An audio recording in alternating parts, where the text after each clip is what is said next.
Good evening, everybody.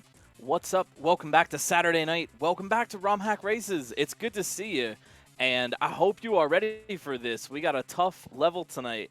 If you have never been here before and you don't know what's up and what's going on, we do these every Saturday night. This is a never-before-seen Super Mario World Kaizo level that was made by someone in our community, tested by our in-house testers, and raced for all of you sight unseen. The racers have no idea what they're about to have to do, and they're just going to have to wing it.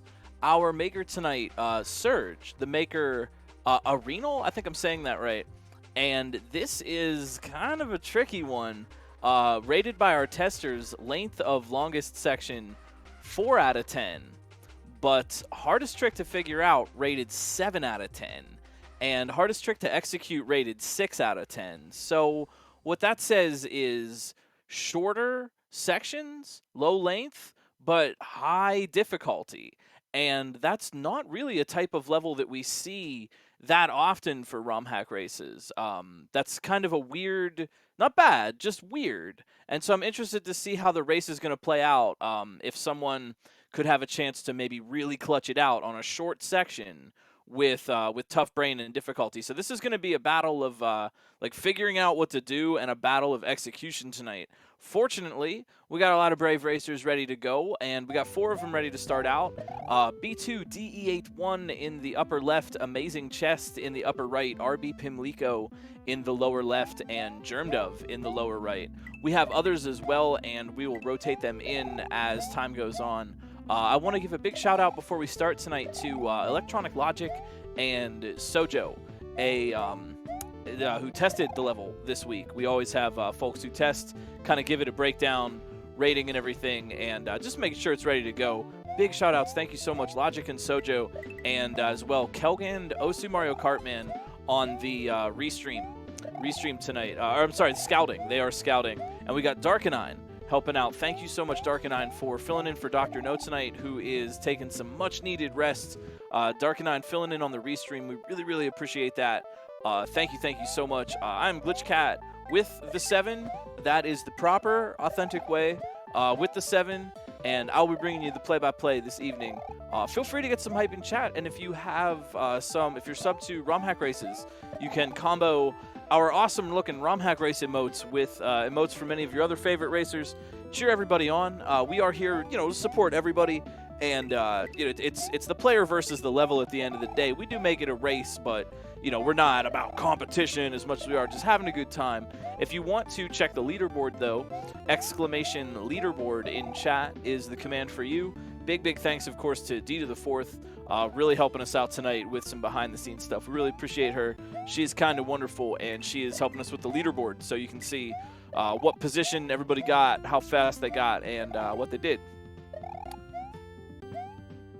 So I hope you're ready to go. We got about a minute. Here. Get comfy. Grab a snack. Get a drink. Make sure you're feeling good. And again, if you haven't seen this before, if you've never seen a Romhack race, keep in mind these racers have no idea what they're in for. They are just gonna have to wing it, but they're pretty good, so I think they got it. Also, I have not seen this level actually.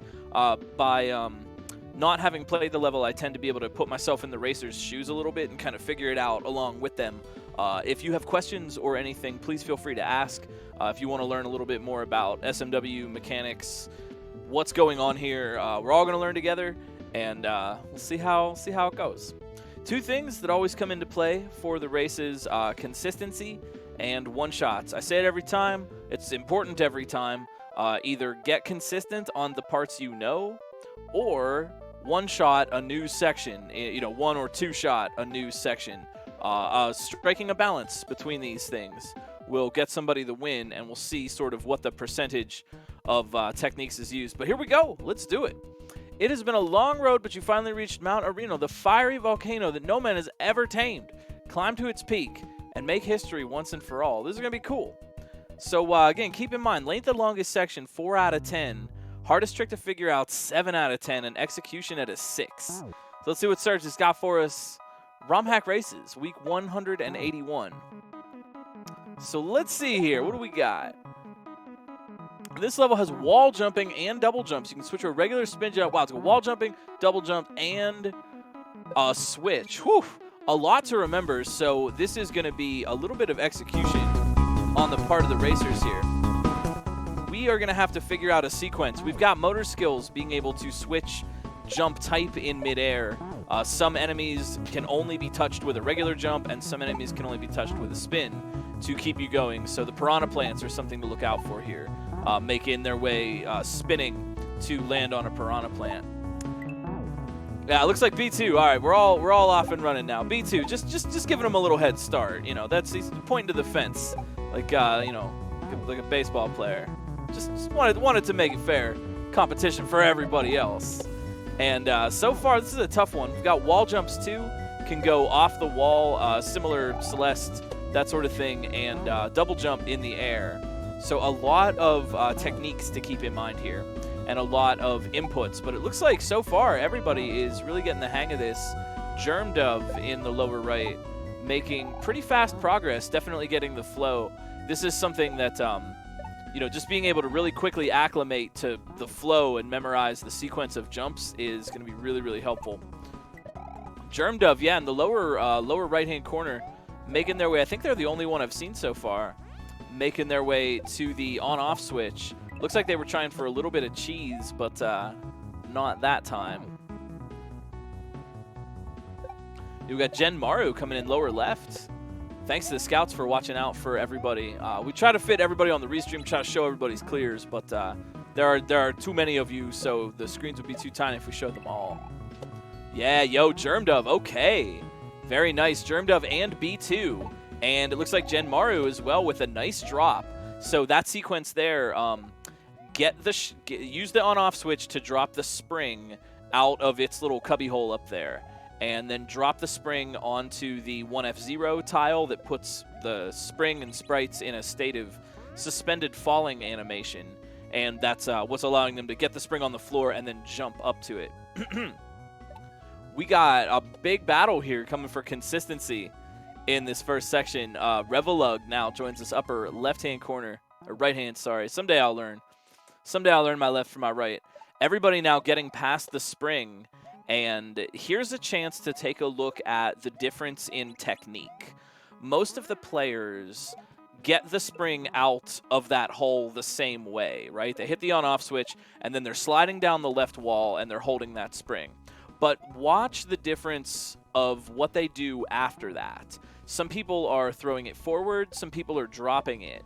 And that is going to kind of make a difference for consistency. In this case, I would say dropping is the better way to go about it, because the spring wants to slide horizontally on that 1F0. And if you drop it, you're likely to give it less horizontal momentum and make it easier to land on so you can get the next jump. However, if you throw it forward, you're going to give it a lot of extra momentum, and it might just rebound off the wall and go right away from you. So take a look now. It looks like all the racers I'm seeing, yeah, have moved over to the drop technique, which is really valuable and good situational awareness. That is something that, you know, you play enough Kaizo, you work with the properties and the momentums and stuff, you learn, like, okay, this is the safer way to do that. I really like that. I like seeing that adaptability.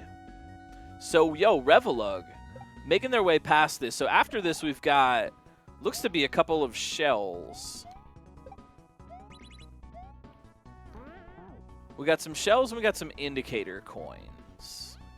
So we're doing some shell jumping. Maybe, probably. You know, players probably understand indicator coins for throwing and positioning. But what is the actual method to get through this? And remember, we have 2 jumps and motor skills and a wall jump to work with, so a lot of options. And I was going to say option paralysis can sometimes be an issue for racers. I know it's an issue for me personally. If I have too many powers or too many things to do, sometimes it can be a little tricky to figure out what to do. But in this case, the lava is dangerous. And Revelug got it. Nice. So treat the lava as though it were, you know, dangerous molten lava. And our players are not going to be able to jump on the shell while it's in the lava. So they're looking for a way to contact it in the air and trying to sort of figure out how to flow through that section. And the indicator coin's obviously showing position, where to be or where to throw. Sometimes indicator coins aren't always clear, so decoding the indicator coins can sometimes be a challenge too. But looks like everybody's kind of getting the hang of it. Yeah, Gen Mario, Germdove making their way up, and Revelug definitely have seen. So check out Revelug's strat here. They've got it. They've got the turn back shell jump. Those little brown rocks are solid, and I think some players took a minute to realize that. But those brown rocks are acting like a wall. So in that section, first shell up. Here goes Revelug for the chance. They get under that wall with one jump. Then they do the double jump to get on the left side of that little nub. A turn back shot to put one shell below them, and then by that time the other shell that was kicked is going to be in position for the next jump. So it's a little 1-2 maneuver to get through there. And the thing to do is to be consistent on the first turn back, which is going to really kind of factor into positioning. Yeah, right now Revelug, I think, with the most progress in terms of consistency. You know, being able to just get through. Notice Revelug isn't really dying on the first couple of obstacles anymore. Most of their attempts make it to at least to the shell turn back. That's a really good thing, because even though they're not necessarily getting through it, the quicker you can get attempts, the farther you'll get out ahead in a race like this. Ideally, right, you just want to one-shot everything, but who does that? Yo, Revelug on a big read, and there it is. That's how that progress pays off. So now, even though they didn't get through there, they get to see a little bit of what's coming up, and now they know, for the next time. So every other racer is presumably presented with that same challenge, either to one-shot that new obstacle or to learn the way Revelug did. And that's where it gets interesting, because some racers may actually do that. Watch for the racers that haven't got to that ball and chain section, and see if someone else will pull off a one-shot, because that could change positioning. And yo, we may have a position change here. Quiet Mason coming in the upper left. Ooh, throwing the, look at that. Throwing the spring forward. That's a little bit of a more dangerous way to go about that, but if it works, it works.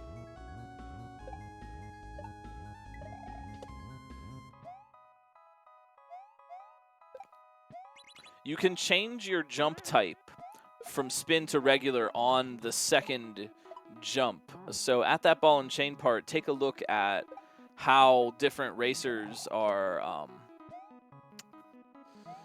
approaching that, whether or not they're going to use the spin on their second jump or they're going to try for the up throw. Also, take a look at Quiet Mason's strat here. Notice that Quiet Mason is not doing the drop. They are doing the forward throw. But what that seems to do is it also puts the spring in a strange position where they need to do another wall jump to get out of there, and I've seen them kind of die on that a little bit.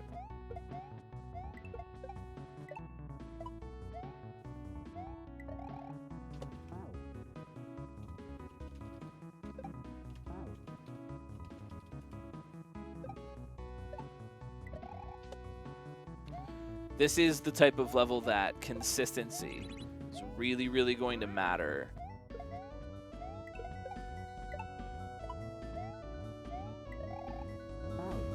Yeah, balancing the audio can be a little bit of a trick because everybody's stream has different audios. As long as my big dumb voice isn't too loud, sometimes it just moves around a little bit.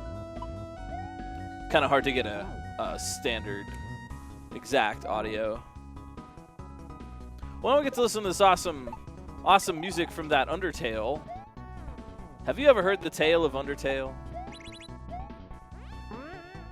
And hey, chat, while we're hanging out, can we get some hearts in chat for Darkenine? Really, really solid member of our community. Always helps out, is constantly volunteering their time, and has stepped up to restream tonight because Doc is taking a break that he so very much deserves. So please put some chats in heart for Darkenine. You know how it goes. And while you're there, put a heart up for yourself. Really appreciate everybody being around tonight. This is always really fun. But I don't want to use I don't want to talk about Quiet Mason here as an example of what not to do, because Quiet Mason is quite a good player. But notice when they get to that 1F0 spring section, they are doing the throw. And notice that the spring bounces off the wall there, and then sometimes it slips off the 1F0, putting it a block or two down. So actually, even though they can jump off the spring and make that obstacle with the throw, it might do them well to actually question that technique and find something a little bit easier to save themselves the movement, or possibly slipping up as they try to get through there and die. However, you can just be super good and consistent, and you know, sometimes players can just get very good at a particularly tough move. You know, a lot of the good principles of gameplay are really just like, they exist the way they do in Kaizo because to do it otherwise is just extra hard. So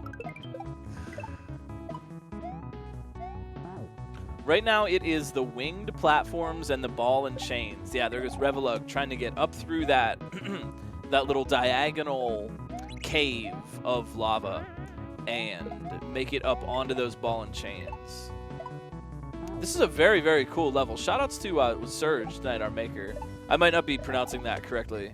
Serge. Just teach me if I'm wrong. I am dumb. But this is really very, very neat. I like that this is a level that is, I think, hard for the right reasons. This isn't extra tight. I'm not, you know, there are no one-tile gaps and things, but there are some very tricky movements and articulations, and then add to that all the powers that the player is being asked to be good at. So a level where consistency is really going to matter, because with these tricks being tough, you need to be consistent enough to keep getting tries at the thing you want to learn. So the faster a player can just lock on to the technique for the obstacles that they've already done, that is going to give them a huge advantage going forward.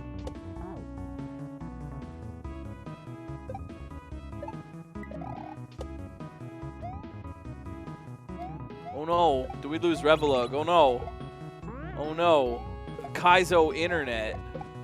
That freaking, the internet hit a Kaizo block. Unfortunate. Keep playing though. Could happen to everybody. Could happen to anybody. Could happen to me right now.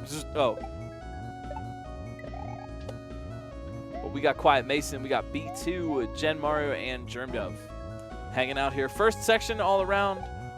Nobody in too much of a substantial lead right now.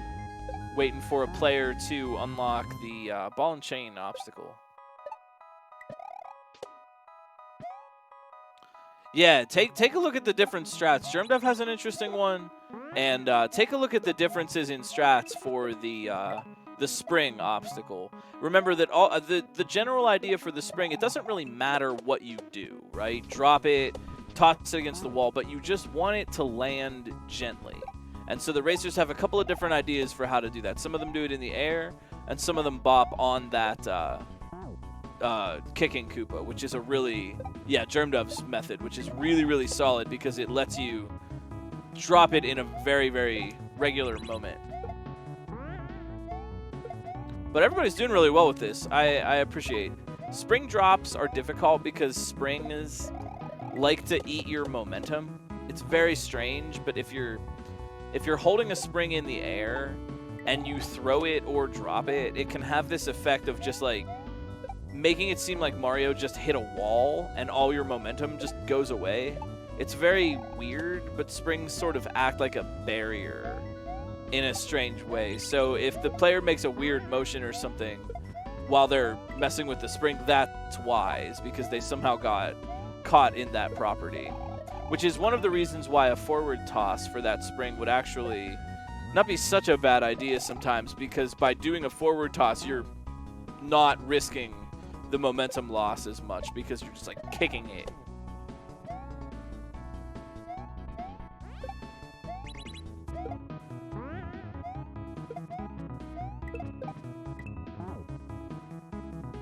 Also, I guess I haven't even mentioned, if you are watching this and you want to try this out for yourself, you think maybe you could do it faster, go check out romhackraces.com. That is where the patch for this lives.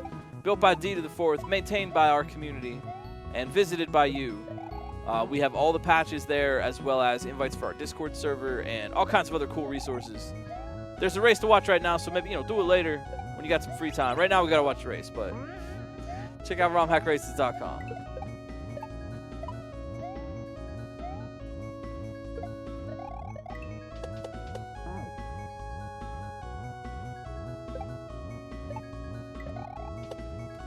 Yo, Genmaru. Ah. That's a tricky setup.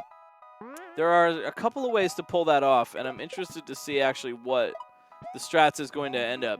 The strats are going to end up being. We might see something cool from Louis Douce. Lower right-hand corner. With that nice bright capture. I like the way Louis' capture looks. It's a little brighter. Got a nice faded t-shirt. Halcyon too, upper right-hand corner. So yeah, everybody's still kind of looking for a way through that that ball and chain obstacle. Louis Douce also kicking the spring forward. I'm not trying to get down on folks that have the different strat. I just think that spring obstacle in particular is a good place to show diversions, differences in strats, and the way different players approach something. I think Louis actually was trying to drop it, but just messed up because I did it on the next run.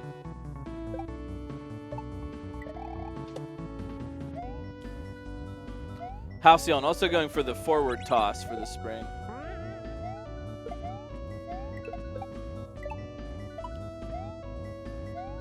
I like Louis' capture. I genuinely do. Yo, look out, Halcyon. Is that progress I see? Halcyon got up on the winged platform, and that is a little bit of progress.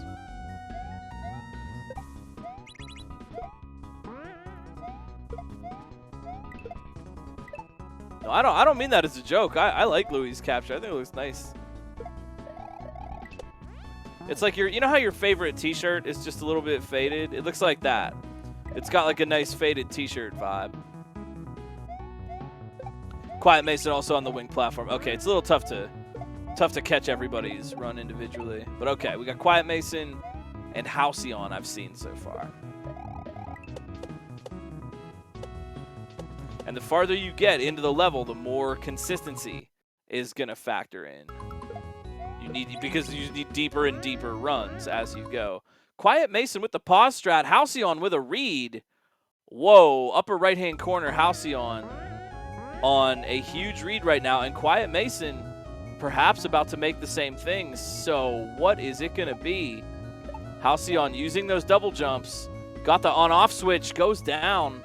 Quiet Mason goes down too, but that is huge knowledge for both Halcyon and Quiet Mason. I would say right now Halcyon's in the lead. They have seen more of the level. And now is the moment for other players to get a move on here and get through this winged block section like Genmaru. There we go. That's a cool obstacle. So what is going on there? The spring gets tossed into that nook. And then Halcyon, oh, haha, you could do a shell jump there, but Halcyon has realized a way to make that a little bit easier on themselves. Pretty clever situational awareness, and there's the consistency. Halcyon is right back to this part. They were 2 or 3 deaths, and they're here again. And whoa, what's it going to be? There it is. There's the door. Wow. Yo, textbook. Textbook consistency for Halcyon. That was absolutely amazing. Textbook consistency. See how that's a perfect example. See how consistency wins the race. You're not, because Halcyon got right back there. It didn't take them 5 more minutes or 10 more minutes or whatever to get another try at that part. They got right back there. That is the value of consistency. Great job. Great job. And a very cool level, honestly. I like this one section tower. It's a tough level, but it's this one nice section. I think this is a very cool level. Good job, Halcyon, building back the streak once again. I think they were working on a 6 streak, and they didn't get it. But now it is time to rebuild. Good job. Very well played, Halcyon. Strong player. Twitch.tv/Halcyon. Quiet Mason may be up next in the strongest position I've seen right now.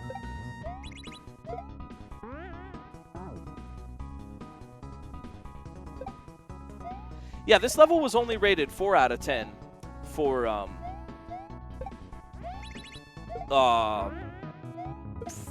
length. I could not think of that word. We rate the levels on length, hardest trick to figure out, and hardest trick to execute. 3 general metrics just to kind of give prospective racers an idea. Genmaru back again. What are they going to do? So yeah, it looks like players are kind of getting the idea. The spring needs to go up in there, but the shell needs to hit the on-off switches. So it's an up throw for the spring and then a shell jump. Or you could maybe figure out what Halcyon learned.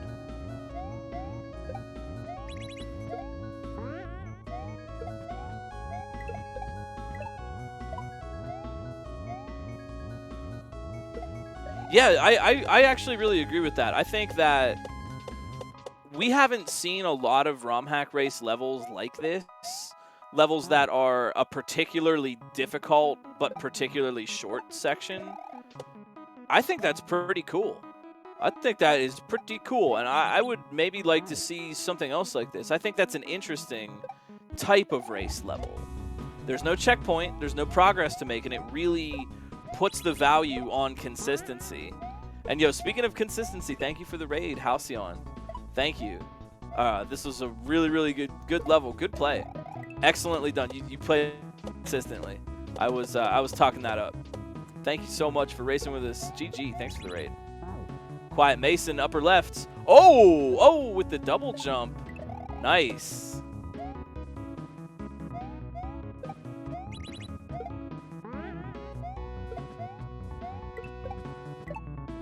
But yeah, long, difficult level, but short. That's an interesting idea for a Romhack race. Heck, I would maybe want to make something like that. Difficult, right? It lets you the shortness of the level lets you get away with a little bit more difficulty. You know what I mean? You can load this up with some tough tricks, and you can kind of get away with that because you don't have to do that much. Another thing that I think is interesting is that a lot of the difficulty here seems to be in the middle of the level, and that's a great place to put it. Well made. Very well made. The first obstacles are kind of tough, the middle, but once you get past that spring section, you have a shot at the very end, and you only have to go through a few more obstacles that aren't as hard. That's clever. That's very clever. If each obstacle was harder than the last until you crashed into the goal, that might feel kind of rough. And would probably take a little bit longer for everybody to get through. But this is just a really nice happy medium here. Oh, there is a checkpoint? There's a checkpoint in the orb room just in case? All right. Benevolent. Yeah, thanks once again. This is great. Big shout-outs. Can we get some hearts in chat for Serge? This is a great level. I think this is the first Romhack race level that we've seen. Nice job. I really like it. Whoa, Quiet Mason coming up with all kinds of strats for that spring part. There are several ways that you could do that. And so take a look at the difference in the strats.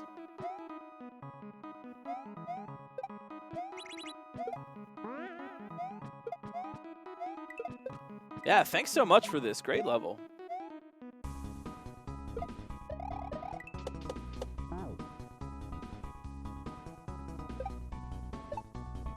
Yeah, so in that one, they tried to use the double jump and then just bonk the shell in the air without grabbing it.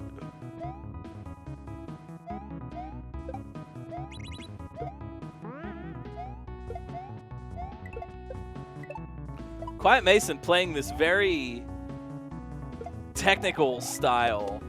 They know that they can do the hard tricks, so they just do them. And I appreciate that.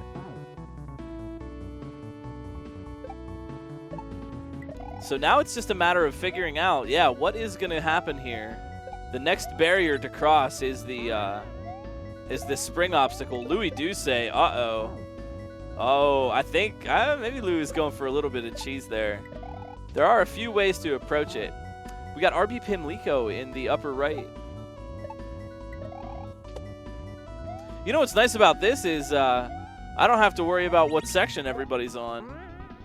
You know what? I could go for more of these one section hard level Romhack race levels. I like this format a lot. This is like a format of race level that I didn't know I needed in my life. Because usually we see something that's like medium-er difficulty, but with more sections. But this is like short but intense is fun. F's in chat for fun.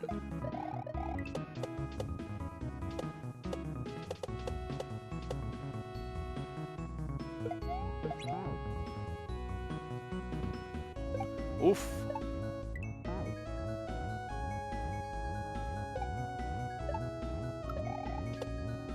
Yeah, especially when it comes to complex setups. I don't know about the rest of y'all, but I can sometimes experience. I think it's referred to as semantic satiation, like a tongue twister. She sells seashells by the seashore. She sells seashells by the seashore. She sells seashells by the seashore. You know, if you say it over and over again, you just get all twisted up. And I genuinely believe that your hands can experience something similar. Genmaru, lower left. Yeah, who will be next? Maybe Genmaru here on a. I got some knowledge though. But I think your hands can experience something similar by the seashore, where if you're doing a lot of complicated setups and they flow into each other, you can tend to experience that jumbled upness. And sometimes, like if I'm playing a complicated flow level, I'll have a minute where I just, for no reason I can even discern, just completely turn the wrong direction or throw the shell the wrong direction or something. And I wasn't even like really conscious of doing it. I just did it. And I think the complexity of inputs can lead to something like that. You're more likely to experience that in a level with a lot of complexity going on. Louis Doucet, lower right-hand corner of your television screen. With a chance at the read, we shall see. Take it, yeah, look at that, nice and careful. It's a good play. Louis just trying to line it up, nice and careful. Ooh, not careful enough though. Yeah, you could get that with guitar, or yeah, with many things.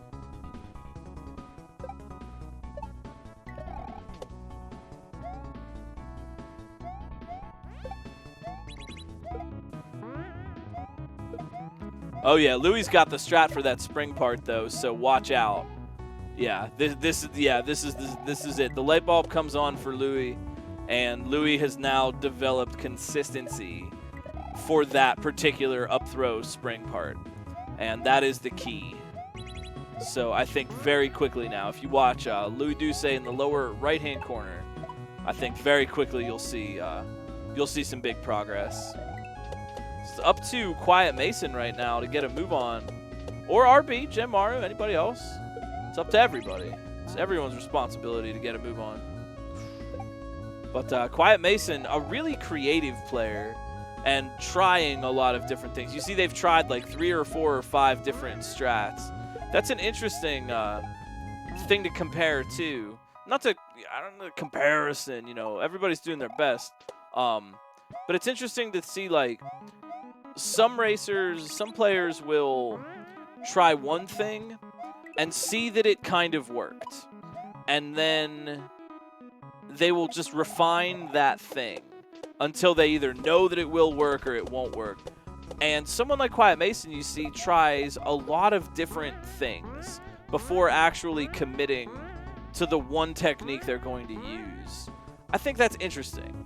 Me, like for myself, I like to explore one option first. I can easily get sidetracked with that, where I like don't even know what to do. Louis, what did I blinked? What did? But you're not. You're in the. I told you. I told you you'd see the consistency. I just thought it would not be that consistent. Amazing. Good job. Louis Doucet with the big second place. Sub 30 minutes by a whisker. Nicely done. Getting to the checkpoint at the orb room. But see that? Once they got the key, once they figured out that up throw spring part, it's over. It was over. Because now they're going to get consistent and get through that over and over again. Looks like Genmaru, though, has got the right idea here. Oh, in case you were wondering what the number 1 and 0 by Mario means, it's how many jumps you have left. The double jump refreshes when you touch ground or a spring, but not an enemy. Yeah, we're looking for third here. Is it Genmaru or Quiet Mason right now? RB and B2 doing well, but I think they still need to kind of get over the ball and chain a little bit.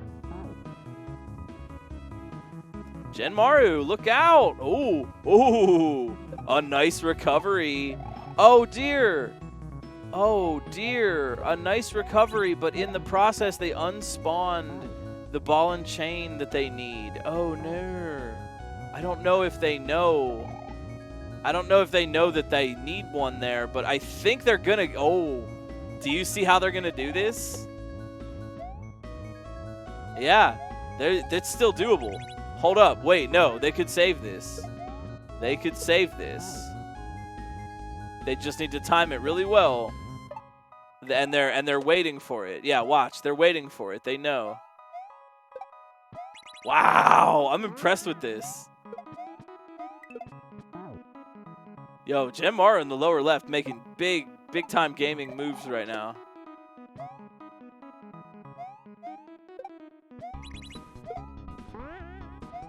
They did it. They did. They did it. They made that jump. Nicely done. That was awesome.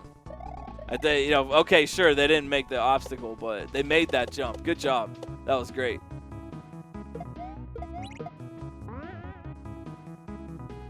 It's all in the recovery. Yeah, we definitely. Let's see. I'll give them as many cool points as they can. You can have 5 minutes in that wind chamber that blows all the cool points around. You can pick as many as you want.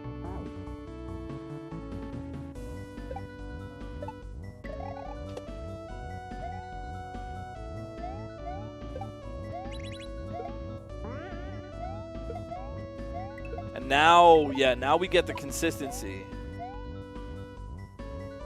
Genmaru making it back. Oof.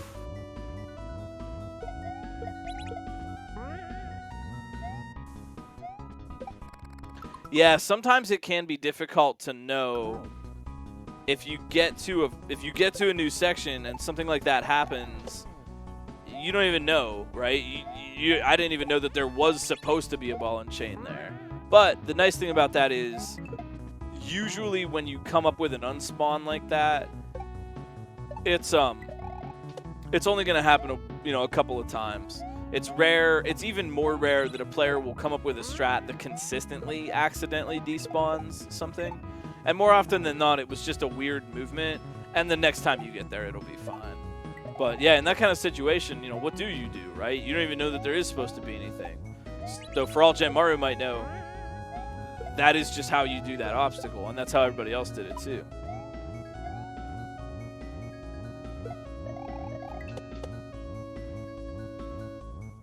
Improvisation is key. It's absolutely key. Because the formula is never going to work all the time. Human error is going to mess you up.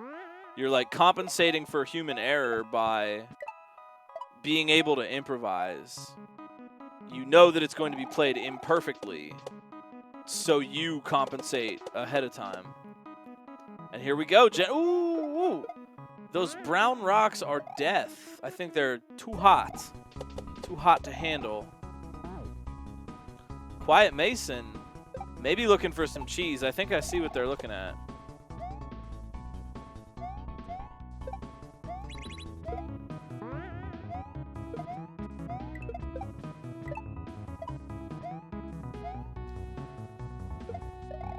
I really like the interpretations here tonight. I really like that. It is it's cool to see. Different racers come up with different strats, and the observant player will learn from all of them and understand why what they're doing is working. Don't look at what they do. Think about why what they do is working, or what they're relying on. In some cases, you're relying on the safer strat working, and for people that are using that forward toss against the wall, they are relying on a degree of skill. They don't need to, because they could do a drop, but That's what's making that work there.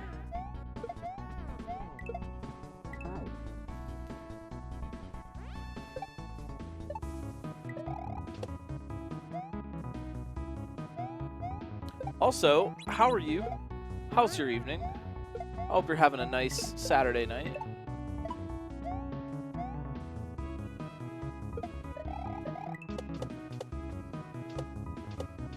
Waiting for a third place. Still haven't got it yet.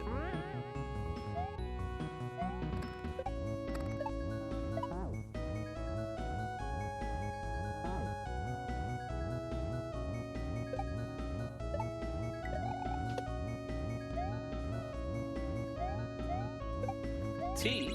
That's excellent. We should all be so lucky.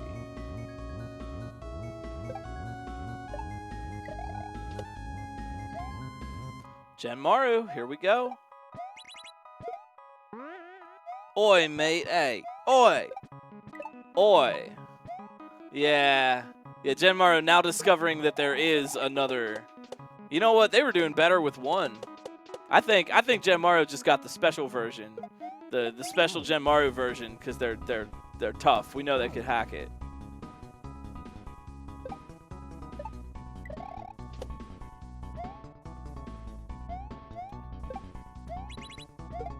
Good stuff tonight. I hope you are enjoying yourselves.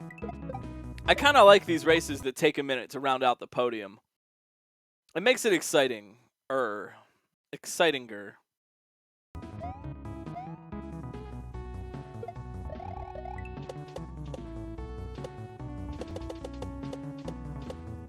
Quiet Mason in the upper left. A little bit anxious with the bats.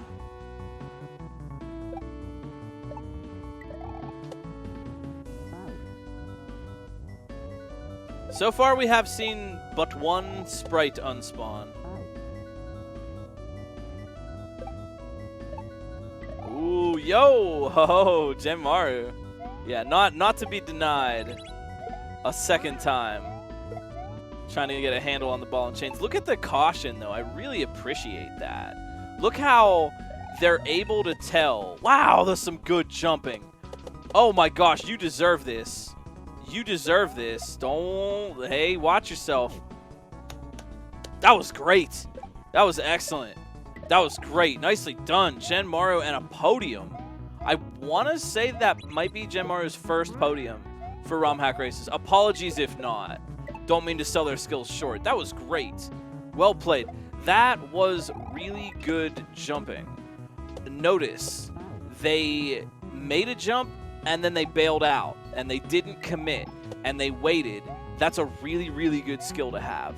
To be able to judge, like, am I going to make it? Okay, never mind. You know, that caution, really good. And that displays a strong grasp of the fundamentals. What are you doing when you're bailing out of those? You're improvising, right? That's where it is. That's where improv takes place. Nicely done. Genmaru, that was fast. Yeah, right? And that Quiet Mason being the first one to get the wing platform, but not the podium. An interesting turn of events here. We got Nathan MG in the lower left.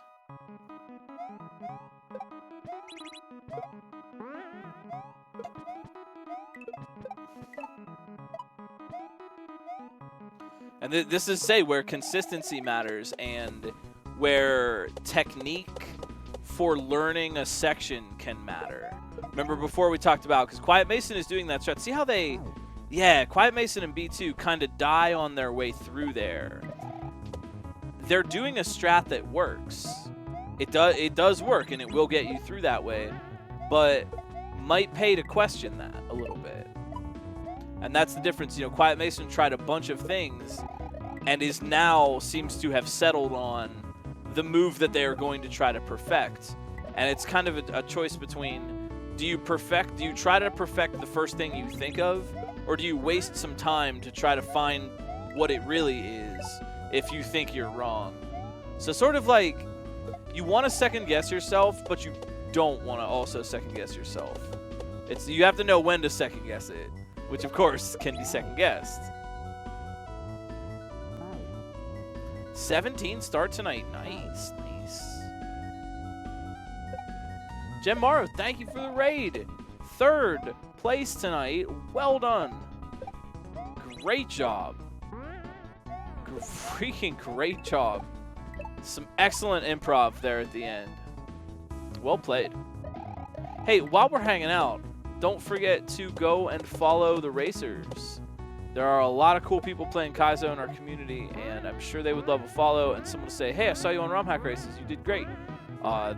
Give them a follow. That's a great way to say thanks for showing off their skills tonight for everybody. You did. You were the only one, unfortunately, but you know what? You got up there even though that ball and chain unspawned, and that was cool, right? Even though that happened, you improvised away and you landed the jump. That was cool to see, and you got the 3rd place. So I feel like that was a very well played, well-earned victory there. Good job. Good job. I like these emotes. These are fun. Oh, that little blooper emote. I like that.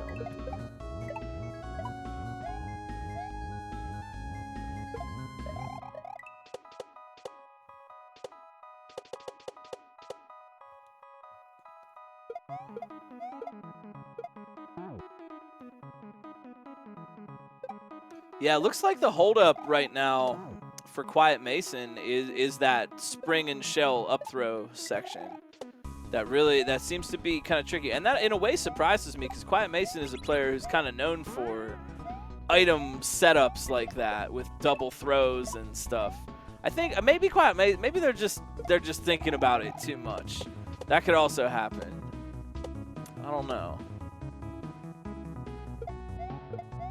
I'm not trying to get like, oh, look at the player doing poorly. That's not, yeah, it's not. I mean, it's a very hard trick, right? Even you know, no matter how you do it.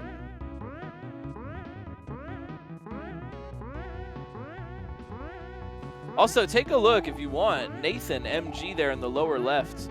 Take a look. They have a pretty cool strat that I haven't seen anybody else do for the shell section. They do it in a different way. Instead of, wow, that's actually pretty cool. So maybe they don't like the back shot, or they don't trust themselves on it, or, you know, just whatever. They just don't want to do it, or they think it's cooler to do it. But in any case, they're avoiding the back shot, and they're waiting for the first kicked shell to go underneath them, and then they're double jumping onto it with an up throw so the shells don't collide, and then doing a right or a left facing shell jump off the wall, and that will work. That'll get them up there in the same way. I want to say personally that is actually harder than what you're intended to do, and I wonder if Nathan is doing that on purpose, or because they didn't consider the back shot. Not to say like, oh, the player is bad. It's hard to tell why they're doing that. It's a different strat. It's actually really cool. And I think it's like harder. It's like the cool swag way to do that, because you're adding in the whole other layer of complexity of what you're trading. You don't do the back shot, so you skip that hard thing. Hey Beavis, you skip that hard thing in the back shot, but then you replace it with the up throw catch, which is like kind of the same amount of hard. You're just putting it somewhere different. But that can be a really interesting strat. I mean, think about that in levels. If change where the difficulty is, you know, replace something tough with something tough that you're better at. So like, if you're not good at back shots, that's a really genius solution there. Or you don't like the back shot timing or whatever. Great way to get out of having to do that. Well, the coin could say back shot, or you could interpret that, because watch, Nathan up throws the shell. I think it might just be misinterpreting, because they up throw the shell at the first coin, and then they do the shell jump at the second coin. So they might actually just be interpreting the coins to mean that. And again, coins are a little bit more of a suggestion. The thing about indicators is indicators show two things: position and action. They can tell you where something is taking place, and they can also tell you what is happening. In general, blue coin means spin. Green coin can mean shell, throw the shell. Or, you know, if you have a red shell, it's a red coin for shell or whatever. You know, two yellow coins generally are regular jump. And if you know that, you can do a little bit more in the level. But the thing is that, yeah, they're not always completely accurate. And sometimes they only show one of those two things. You know, they'll show you the action, but not where to do it. Or they'll show you where to do it, but that position is kind of variable. And so in general, my philosophy about it is that indicators are most valuable to show you what the action you're performing is. If it's a spin jump, if it's a regular jump, right? That's not up for debate. That, I mean, well, it can be with cheese, I guess, but assuming you built the level, you know, pretty well, what you do isn't up for debate or interpretation. You can't interpret a spin jump, you just have to do one. So that's a really important thing to know. And it's not as important to know exactly where you do it. And sometimes I think players get stuck in this thing of trying to follow the position of the coin indicator exactly. That they see the coin to say throw the shell, and they try their best to throw the shell exactly in that spot. My advice is to kind of ignore that. Use it more like a guideline. You know what you're doing, but where you do it, it's somewhere kind of around the coin. Very rarely are there hacks that have like all the positions are perfect in the indicators. And honestly, if you've made an obstacle where the player needs to throw the shell or whatever at exactly on that coin, double check your obstacle, because you might have made something weird and too tight.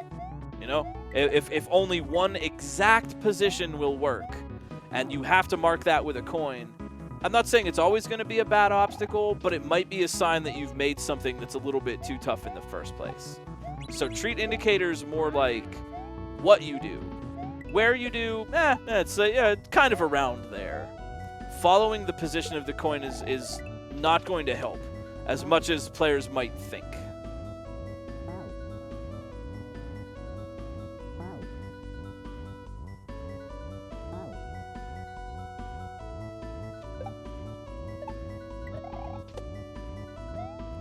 This is a very freeform level, but still kind of maintains its integrity. You just get to kind of interpret it your way. That's a skill in level building.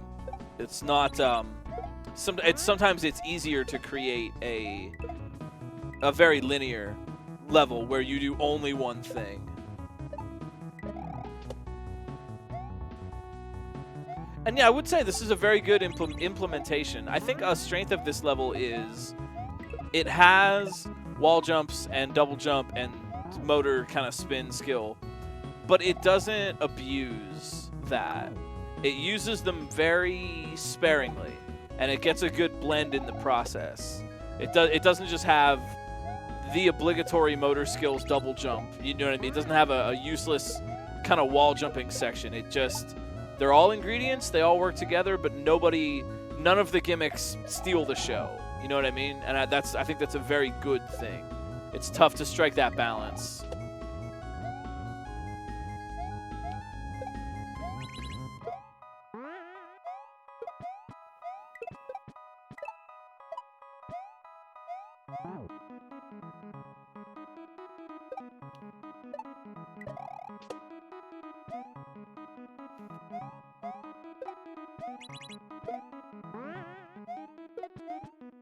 So Quiet Mason, RB Pimlico, Nathan MG, B2DE81.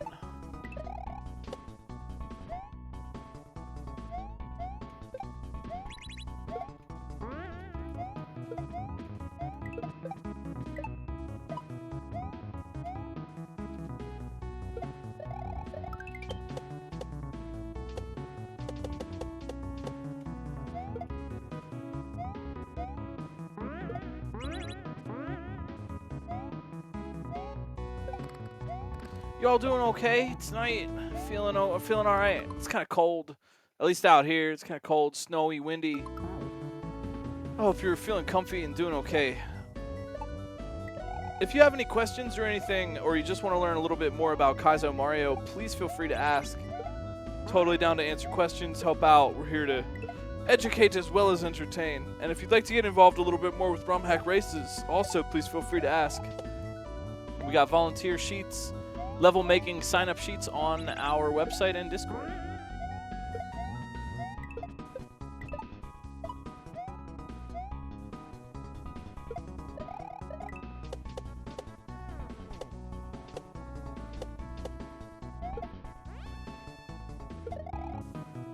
Yo, big shout outs to the international community. Everybody joining us from overseas. I know, I mean, I'm just here sitting in the reportedly good old USA, but I know that the Kaizo community extends all over the globe, and I think that is super cool. I am honored. I think that is really neat. So big shout outs to everybody, all our international friends, and everybody playing Kaizo all over the world. It is a universal language, and I think that's very cool. You know what I mean? Like, we might not speak the same language, but we speak Mario. We all speak Mario. You know, someone from the other side of the world, from a totally different language and culture, can make a level, and you can play it in the same way, right? We all speak Mario. You don't need language to play Mario. Also, look out, because Germdove might need a little bit of Mario to play Mario here. Germdove in the lower left-hand corner, just a hop, skip, and a jump away. Oh, they had the double jump and not a lot of hesitation. Let's go. Nicely done. Germdove, nice. GG. Very good. GG Germdove. A strong finish, sub-hour. Not bad at all.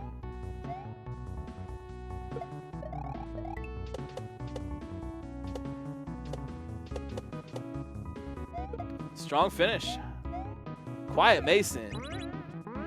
Oh, yes. Yes. Looks like Quiet Mason has finally kind of got their strats in order. They finally got everything in line, and we might be seeing it clear pretty soon. Keep your eyes on the upper left-hand corner of your monitor, of your viewing monitor. Space people, keep your eyes on your view screens to not miss any of the exciting video game action.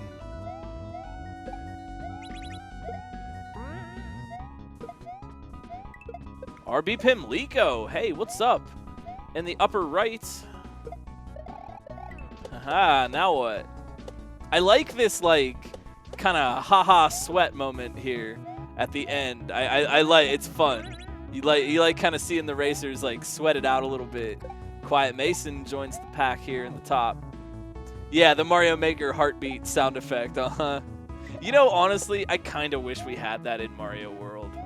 Like, I know it's Mario Maker, but I like Mario Maker. I made some Mario Maker makes, and I think of all the things, I feel like the Mario Maker heartbeat sound effect. Actually get the effect on the screen where it's like pop pop pop pop, and the screen kind of like zooms in. That I really did like that effect. I thought that was really cool. Oh, I must not have been able to get to that level. I've played a little bit of Czar, but I haven't got all the way there. Oh, that's really cool. Okay, so it has been ported. That's awesome. I also would like to see the cat paw. I do like the Mario Maker cat paw. I mean, it's a cat, you know.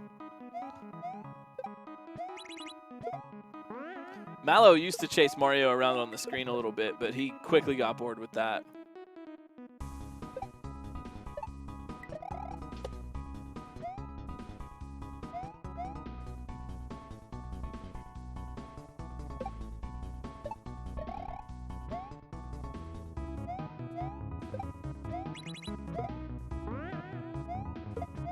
Hey, yo, RB Pimlico back again.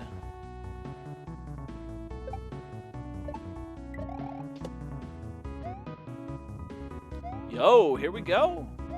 RB Pimlico, 1 jump, maybe 2. Oh, nice. Going for the P-speed. Clever. That's a good play, right? Get the extra momentum. Nice job, RB Pimlico. Let's go. GG. Good presence of mind picking up that P-speed at the end. You don't know. Maybe you could make it without it, but why risk it? Get the extra speed. It'll help you. Speed is very, very helpful. We still got Quiet Mason. We still got Amazing Chest in the upper right. Fruski in the lower left. B2DE in the lower right.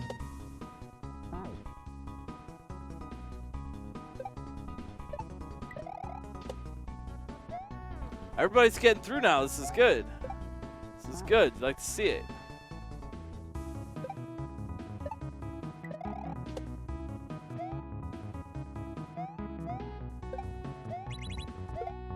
Ooh, low. B2 trying to make a little bit of a recovery here. Could they get the spring back off the rock here and fix this? It's possible. Wait. Maybe they're not even trying for that.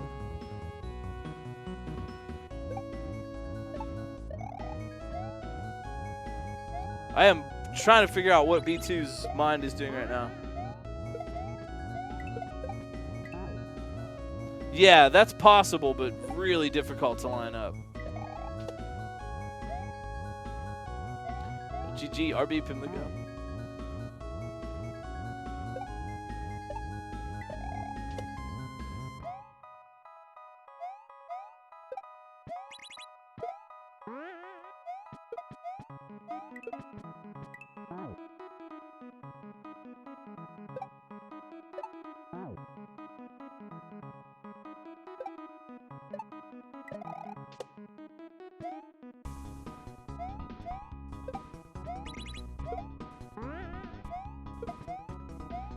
Is that so? Good job, Genmaro. Good job. Good job. I was worried maybe it wasn't, and then I didn't want to like forget the last time. But good job. That was very well played. You are a strong player. Keep it up.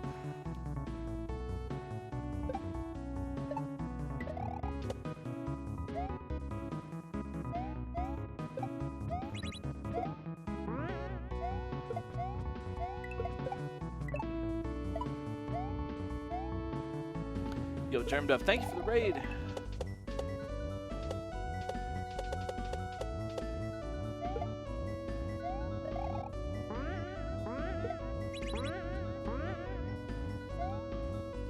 Quiet Mason. A little bit overdue, if you ask me. Ah.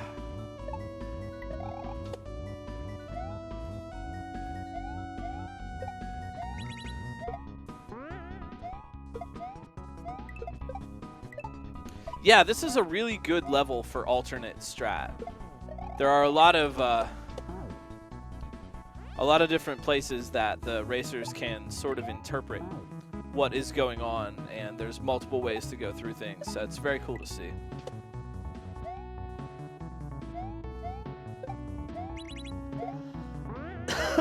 Excuse me.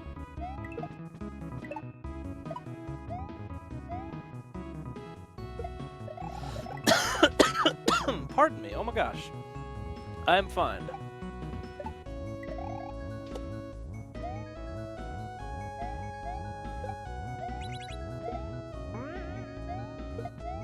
Amazing chests getting a little bit farther. Excuse me, my gosh. Fruski in the lower left with a shot. They've got the spring where it needs to be.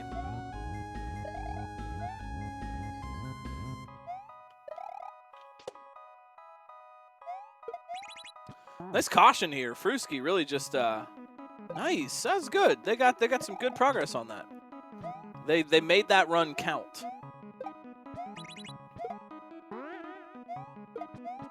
Y'all are doing wonderful tonight. I hope you're feeling wonderful because everybody's racing really well.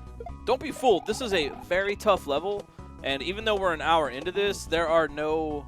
I have not, honestly. I mean this. Like, I know it sounds like corny. And it is kind of corny, but I do mean it. I have not seen a bad player race Romhack races. I've seen players try their best and work real hard. These are good players against other good players, all of them playing something equally difficult.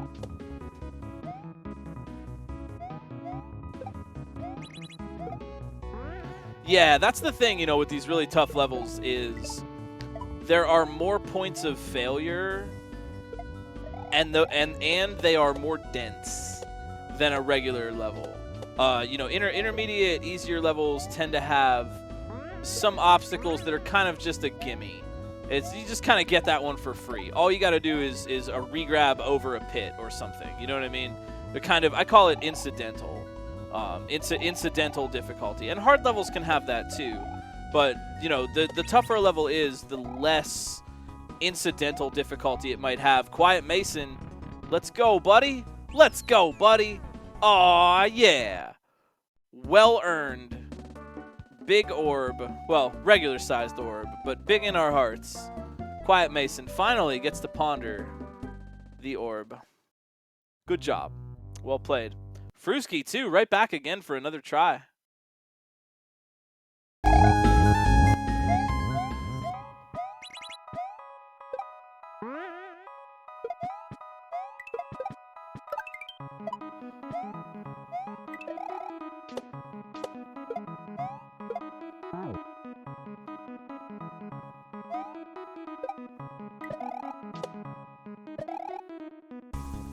We got CO Kadelic, Amazing Chest, Fruski, B2DE.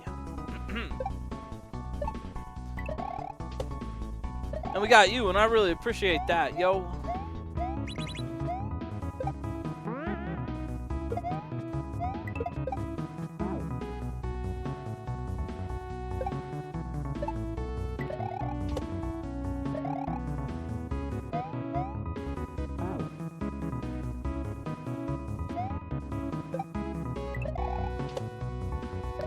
So, I know this is kind of a side thing, but I was kind of talking on my stream more about wanting to make more tutorial videos. And I think what I might do is a weekly breakdown of the level as a video, like this week's Romhack race level, and do like a walkthrough breakdown and talk about the way the skills are applied and like the different techniques to get through it. Would that be something that folks would be interested in? I would be putting that like on my YouTube or something. Just, I don't know, thought I'd ask.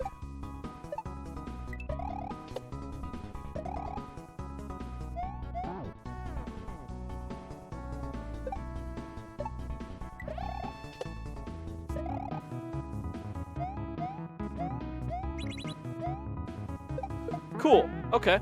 Well, I appreciate that enthusiasm. So, yeah, may do that over the week.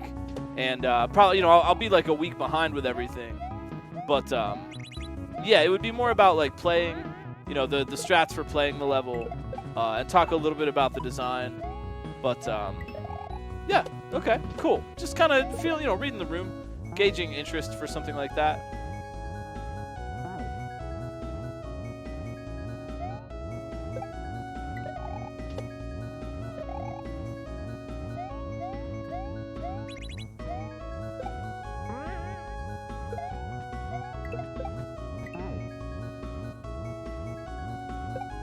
I really like Fruski's strat here. They've really got that spring part down.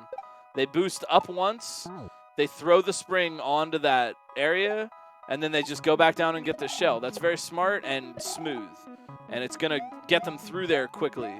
Keep your eyes on Fruski on the lower left. I think they're due once they figure out that bat part. I think they're just not noticing that they can wall jump. That's something about levels like this with a lot of different mechanics. This level has motor skills, jump change, it's got double jump, and it's got the wall kicks. And sometimes, I have this happen frequently, you just forget what power you have. Like, it's like this situation seems impossible. What do I do? What do I do? Oh, right, I can wall kick, of course. It can just be hard to just remember when you get so many powers. Like, I had an experience like that the other night where I got to a section with a jump that just seemed impossible, and it was. There's no way you're ever going to get over this one wall. And I sat there and I was like, this is impossible. It's broken. I can't do it. Before I realized, oh, the entire level I've been wrapping around left to right. You know, you you just forget, especially with kind of non-standard things that you're not used to doing with Mario. It can be really easy. Like, it seems stupid, like, why don't they just realize they can do that? Like, it seems like that, but that's because we're watching. When you're in a situation where you're trying to play it, it's super easy to just forget that you have some ability.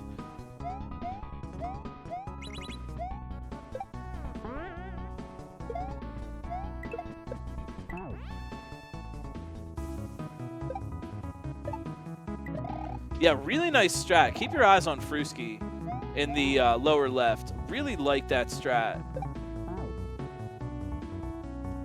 Yeah, that works out so cleanly. They get the spring up there, no fuss, no juggling, no mess. You know, yeah, the juggle strat looks cool, but it's also a lot harder. And there we go, off the wall, and Fruski is up for the final couple of jumps. This is a read, I believe, so good luck.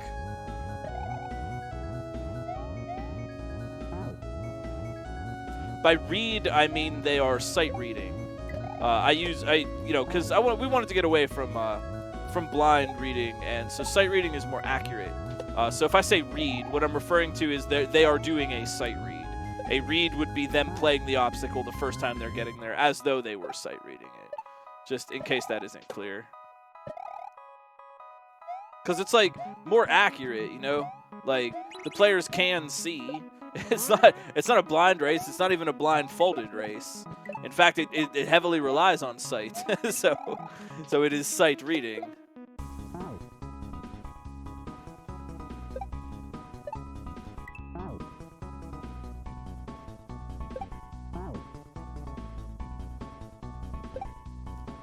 What's up? Om nom nom nom nom.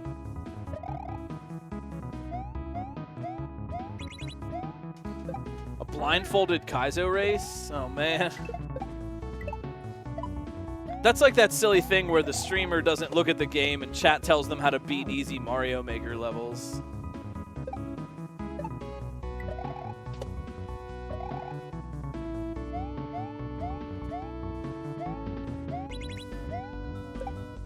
That makes me wonder how many shell jumps I could do in a row blindfolded.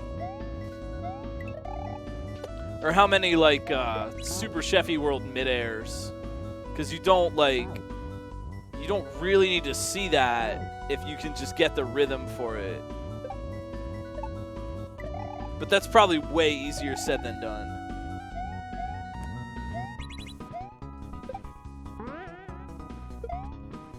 Here goes Fruski. Yo, back again. Attempt at number 2.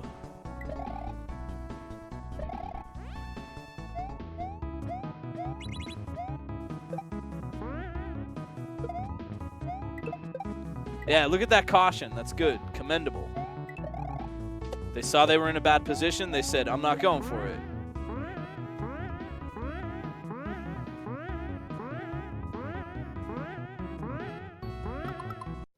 Oof, amazing chest. Everything's going their way except for one thing.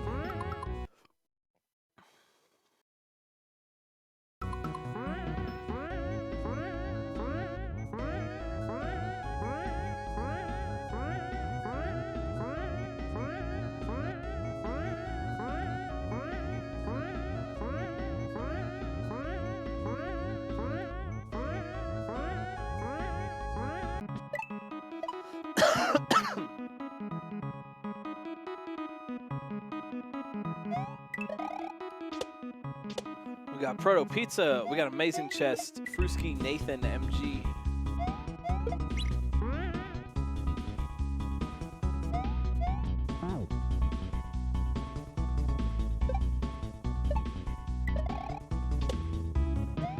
Nathan remains committed to that up throw shell jump strat. And I gotta say, I mean, it's harder, but that's way cooler.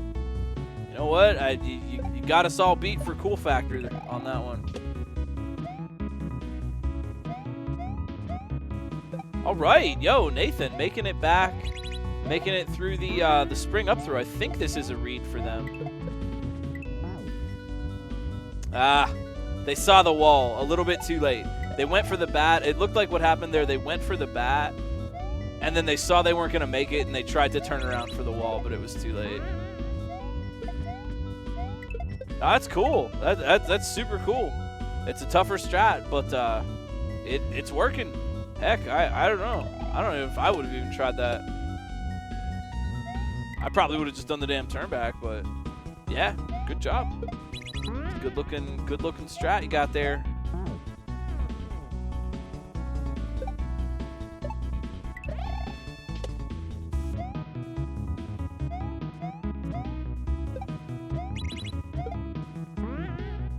That's the intended way. If you're Hercules.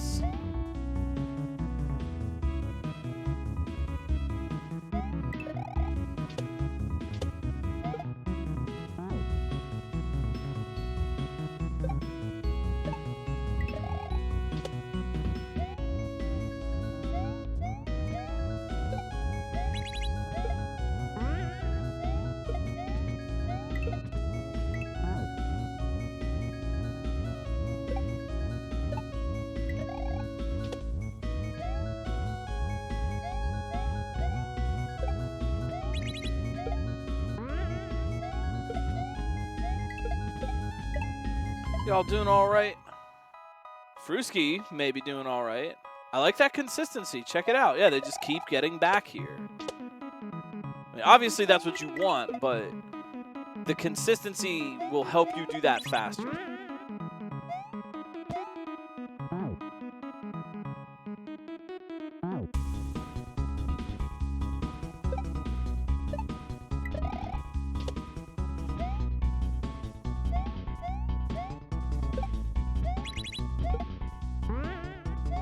If you'd like to try this level out for yourself, check out romhackraces.com, our very official website. Get this and any of the patches for any of the levels we've raced. They're all very fun.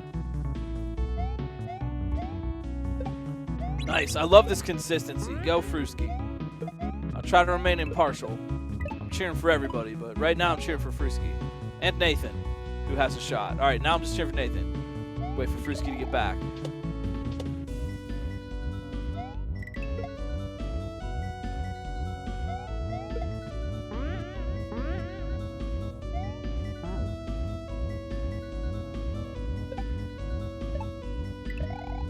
Proto Pizza looking like they have a strat for that spring as well.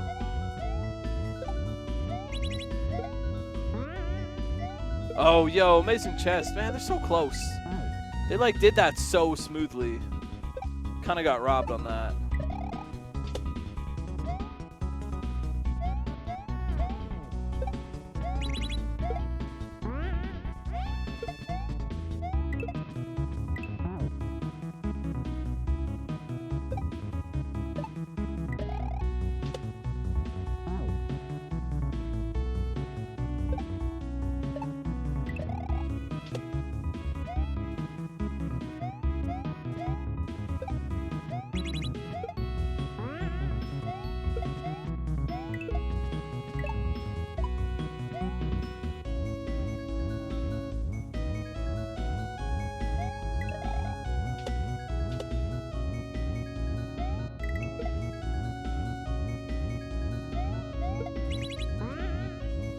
Yo, Proto Pizza, they're gonna get it.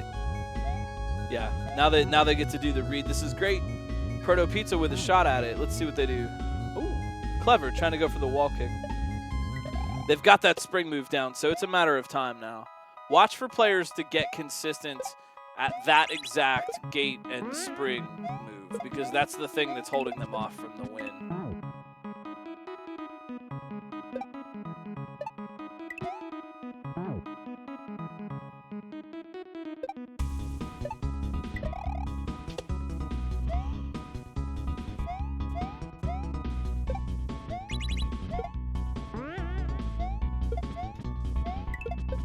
Again, if y'all have any questions or anything, feel free to ask. I bet you already know that, but just an invitation.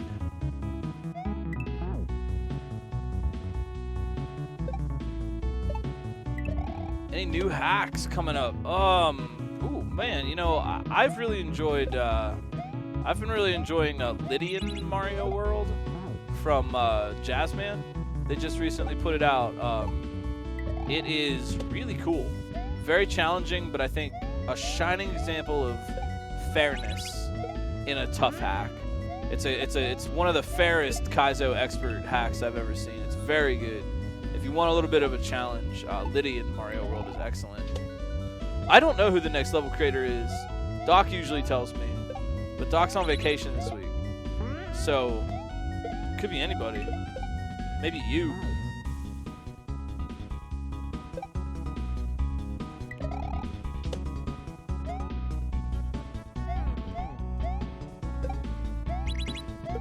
I don't know if it only features Lydian modes. Maybe? Ah, Hegera. Okay, cool. So next week, yeah, hit us up. 8 o'clock, Saturday nights. Hegera will be making for us next time. Yo, very cool, Jimbar. I'll be excited for that one.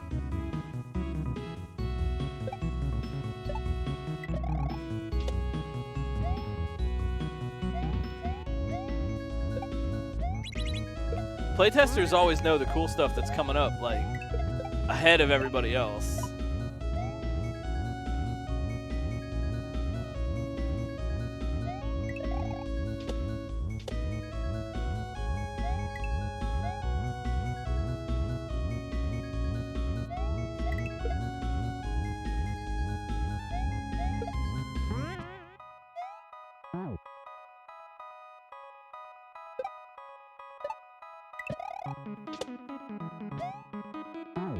Fruski.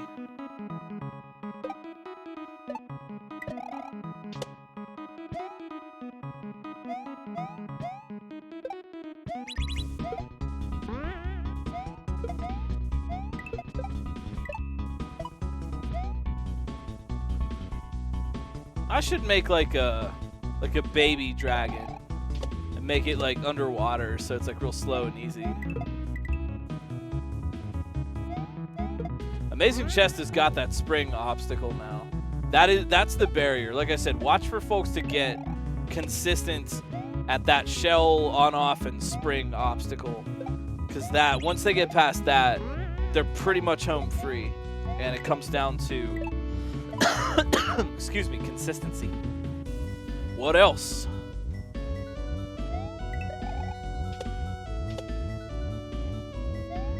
I think that's a good idea. If you want to, you know, kind of try out Lunar Magic, just try making one level. You know, people pick up Lunar Magic and are like, okay, I have to make a full hack with 20 exits and a whole overworld and custom ASM, and just like, whoa, whoa, whoa, hold on there, you know? Like, build a birdhouse before you build a person house, you know what I mean? Romhack races could be a good way to do that. You know, it's a good way to just make one level, or similarly, if you're just starting out playing, why commit to a whole hack? Just play some levels. Once you play a Romhack race level and you win, it's over. You did it. You won. But if you play Invictus and it's really hard and you get through a couple of levels, but then you decide, okay, I don't want to keep going for this right now, it's harder to feel accomplished. You know what I mean? Oh, well, I beat 2 levels, but I didn't beat the whole hack. Like, you beat 2 levels. Those are tough levels. So, I don't know. As I'll say over and over again, win. Go get yourself a win. Gamers have to win. You need that. Like, it's helpful. It's psychologically helpful. If you only play stuff that kicks your butt all the time, what are you gonna do, you know?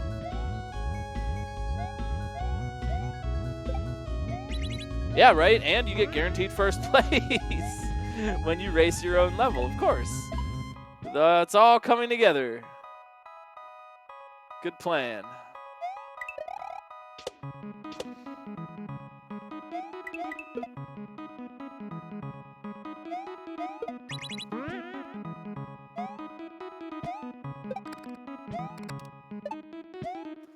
Proto Pizza, nice strat for that spring part.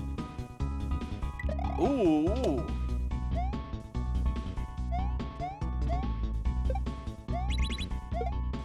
Tough stuff.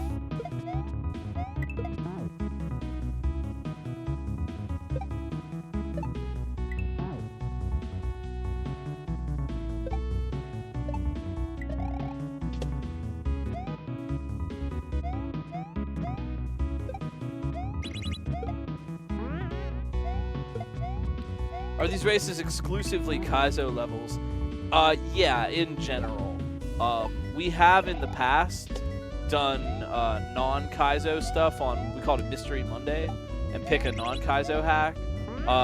Generally, there's more interest in Kaizo racing than non-Kaizo racing. But that being said, yeah, we have had other games. What I like to say is we're Romhack races, not specifically Kaizo Mario Romhack races. It just kind of is the biggest thing around right now, and it's what, you know, a lot of us really like that. You know, a lot of us are involved in SMW Kaizo or moderate for SMW Central or something. But we have had SMB2, we've had SMB3. I think we've had something else too that I can't think of right now. Didn't we do a Zelda 2 level at one point? And we have had speedrun marathons in the past with all ROM hacks. Only ROM hack speedrun marathon with other games that weren't Mario World.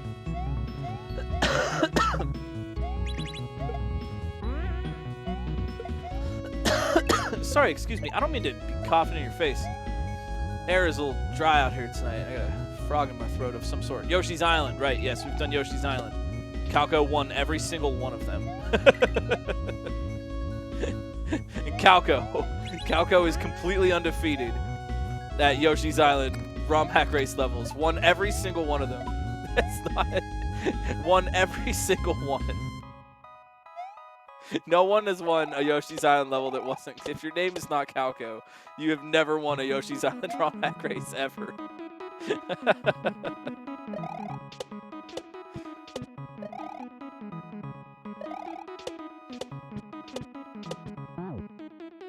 I know, shocking, right?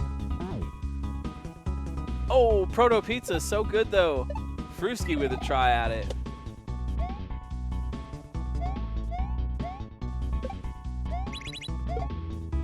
Oh, Fruski, that was a great jump. Unfortunate. Amazing chest, gonna give it a go. Ooh, nice recovery on that low jump.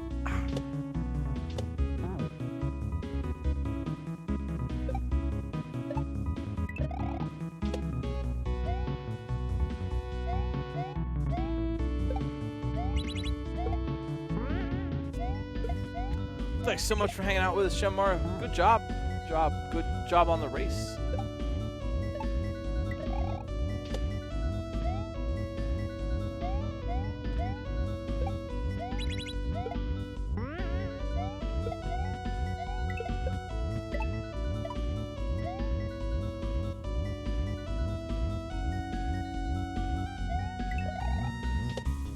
Again, I hope you're all having just a comfy night.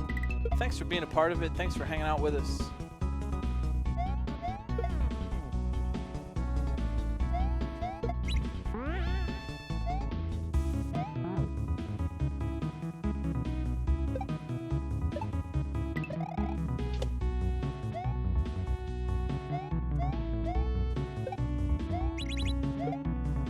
How are you, chat? How's your day? What are you up to? There's only so much play-by-play I can give on exactly the same obstacles. Feel free to ask questions, or if you just got here, you catch up. But how are you? What's on your mind tonight?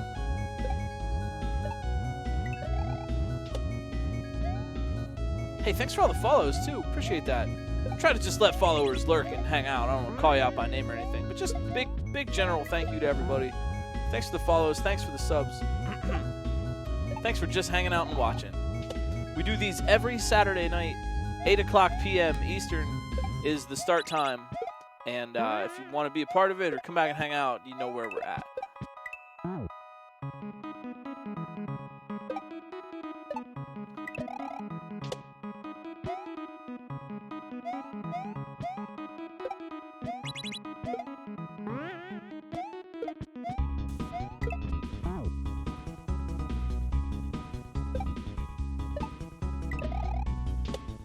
Cool, so 8 remain. 4 on stream, 4 off. I'm here for the dedication on these levels. I really am. That's something that really impresses me. It's one thing to beat it very quickly, and I don't mean this as any kind of shade, right? But like, we know the good players are going to beat it quickly. You know what I mean? The really fast ones, like, you know, your real strong ones are going to get it. But in a way, I'm actually more impressed by someone who takes a little bit longer. You see the learning process more clearly, and it's a really commendable dedication. I like that. I really, really like that, and I really respect that. So never think that if you're a little bit slower, you're playing badly or something. You know what I mean? Like, and Kaizo is easy to psych yourself out at any level of skill. I get psyched out sometimes. It's easy to psych yourself out and feel like you're the only one playing like a doofus. You're not. It's tough for absolutely everybody. And, you know, just maintaining the presence of mind to think through the problems and to play mindfully is big. And that's like what will get you to the next level. And there always is a next level.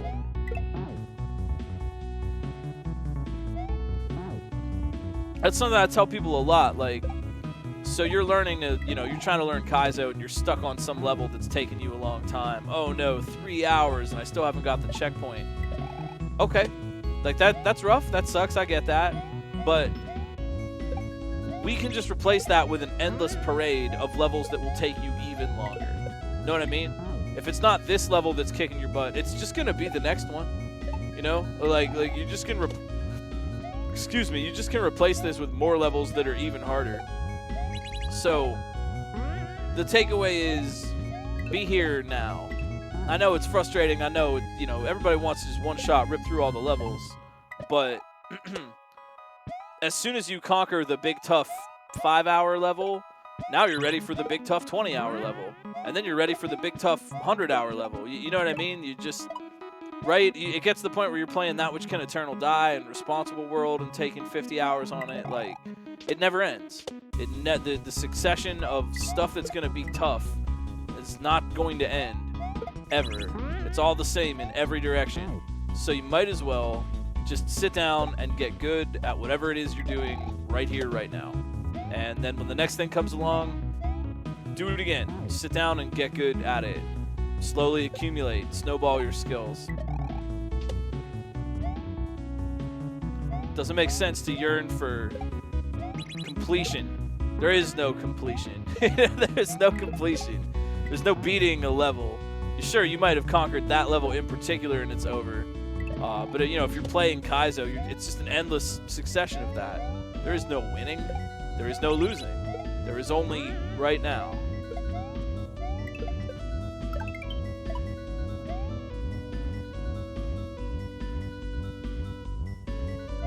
I tell myself this often when I'm stuck on some tough level and I'm like, oh god, it's a freaking level.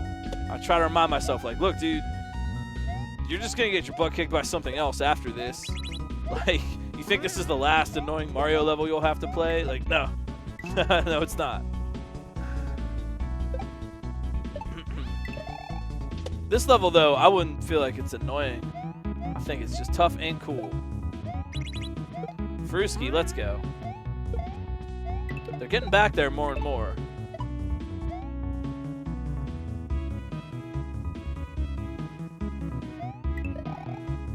All right, let's go. What's it gonna be? Fruski with a shot at it. They're in there. Nice. Great job. Great job. I love it. I love the one where they make it through. You've seen so many deaths, and it took a while, and they did it. Nice job, Fruski. That was very well played. Let's go. Cool overworld, too. I like that. GG, Fruski.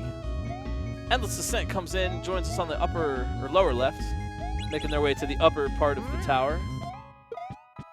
We got Proto Pizza, Amazing Chest, Endless Ascent, Nathan MG. Still the only one doing the up throw shell juggle for that part. I'm impressed. What can I say? I'm downright impressed.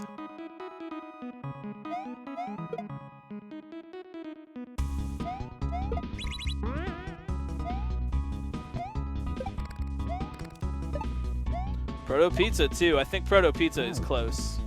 They're adding in an extra wall jump, but that'll probably work out for them.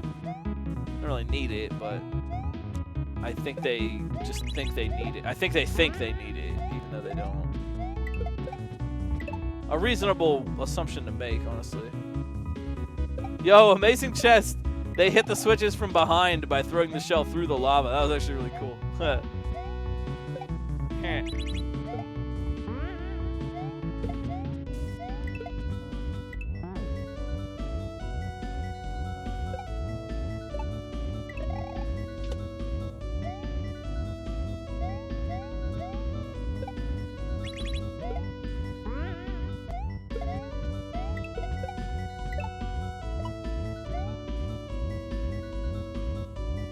Oh, thank you. Okay, that's a subtlety I hadn't really noticed. The extra wall jump lets the bat fly too low. Interesting. Yeah, it would. Maybe it would make it. It would be possible, but it would be a lot harder because of that misaligned position. Interesting. I hadn't seen anybody else do that. Kind of subtle. Yeah, Proto Pizza right there. They got it. They got it from the low bat position, and now they've got a chance here.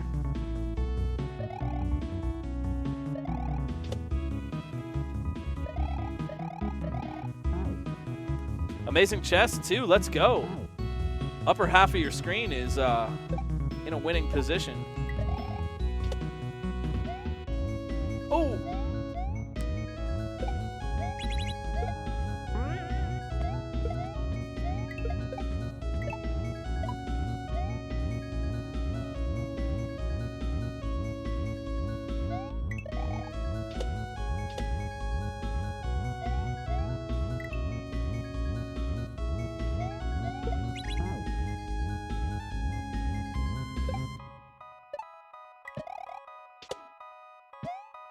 Yeah, again, like, in a level where you have a lot of powers, it can be easy to forget which power to use. Oh yeah, I forgot I could do that at all.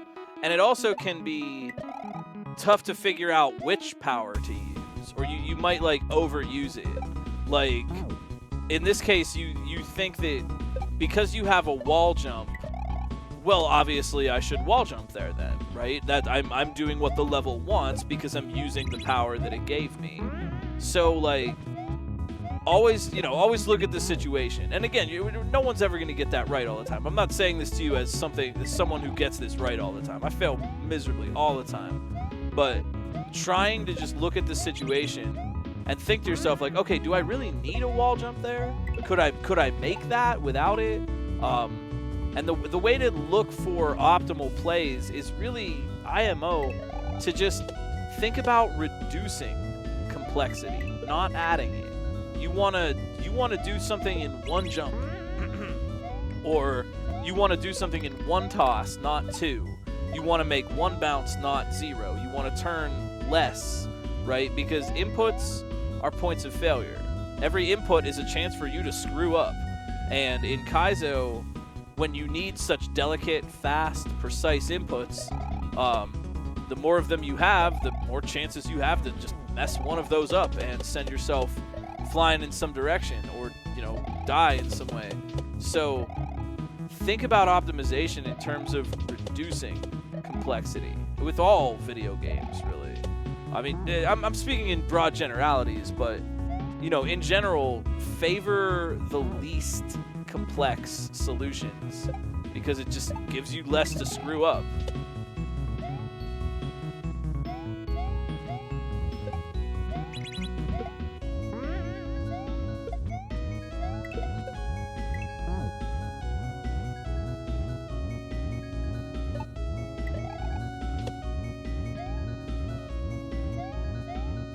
Yeah, understanding. Rubes just said Dark Knight. Frisky, thank you for the raid too. Good job on the level. But yeah, understanding why you died. Not. I don't mean like, oh, I died and hit the muncher. Why did you hit the muncher? Where did you hit the muncher? I did a full jump. Don't say. Don't say I died on the muncher. That's useless. That's very minimally useful information. Instead, think, I did a full jump, I jumped from the middle of the block, and I died on the left side of the muncher. you're not always going to notice every single thing about that all the time, but the more conscientious you can be, the better off you're going to be for it, because you're just giving yourself more data and more information to work with. And if you understand why you died, you can reverse engineer that death to figure out what happened. Like, let's say, for example, this is a common one. If you're doing a long horizontal jump across some distance and you die by touching a muncher, take a look at where you touched the muncher. Like I said, if you touch the muncher on the far left side, then either get more momentum or jump from the far right side of the block. Things like that, right? Being able to understand why you died and reverse engineer the cause to find a solution. Always be observant about how much momentum you have or had going into a section, and always be observant about where you touched the thing that killed you. Where was that? I mean, sometimes things hit you and kill you, and so figure that out, and sometimes you hit stuff and it kills you. But Nathan MG is looking to not touch anything right now and make it into the orb room alive. Good job, and the swaggiest clear of them all tonight with that extra double up throw. Really like that. Good job, Nathan MG, a fantastic clear. Agabria joins us in the lower right, working hard. GG, Nathan.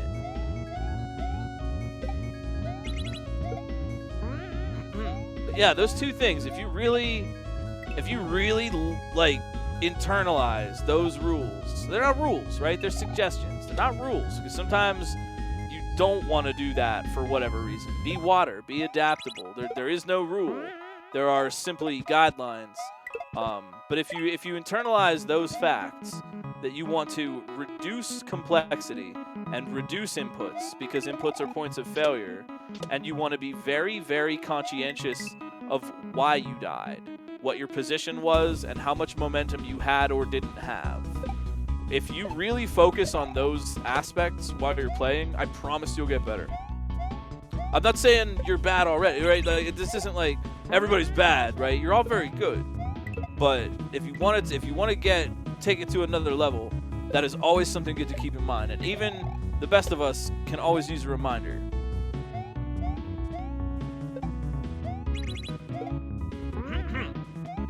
Nathan, thank you for the raid, and great job. Great job on that. That was a very well played clear.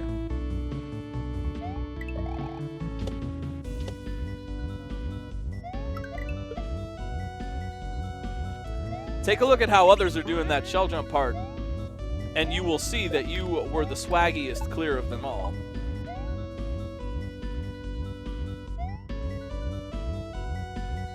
Yeah, right, Darkenheim?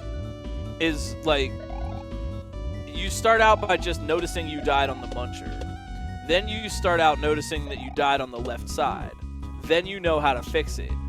Then you get more and more subtlety, right? Like, you always can, like, be more observant, right? You're increasing your powers of perception along with skill.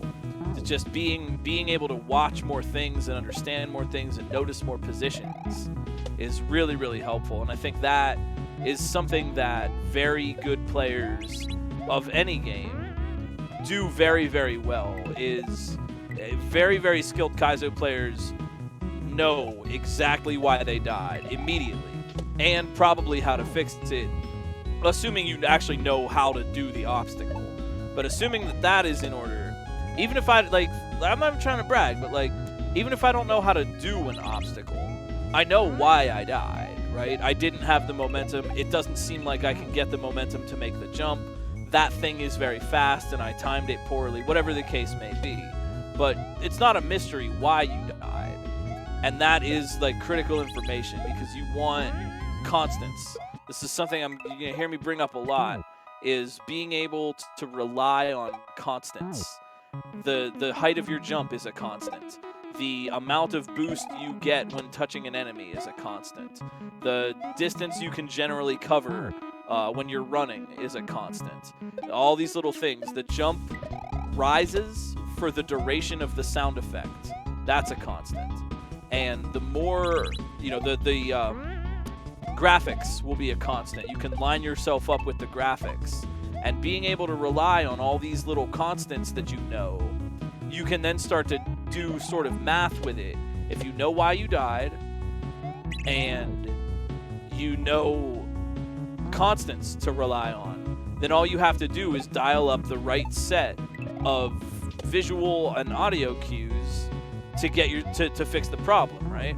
And the more nuance you have about that whole situation, the more tools in your toolbox you can draw from, and the more quickly you can get through obstacles and fix problems. Amazing chest, upper right-hand corner, looking for that win.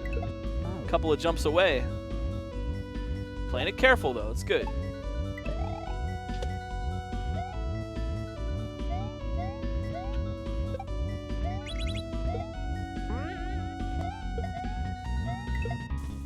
Knowing why you died and what to change is one thing. Actually doing it is another. Totally.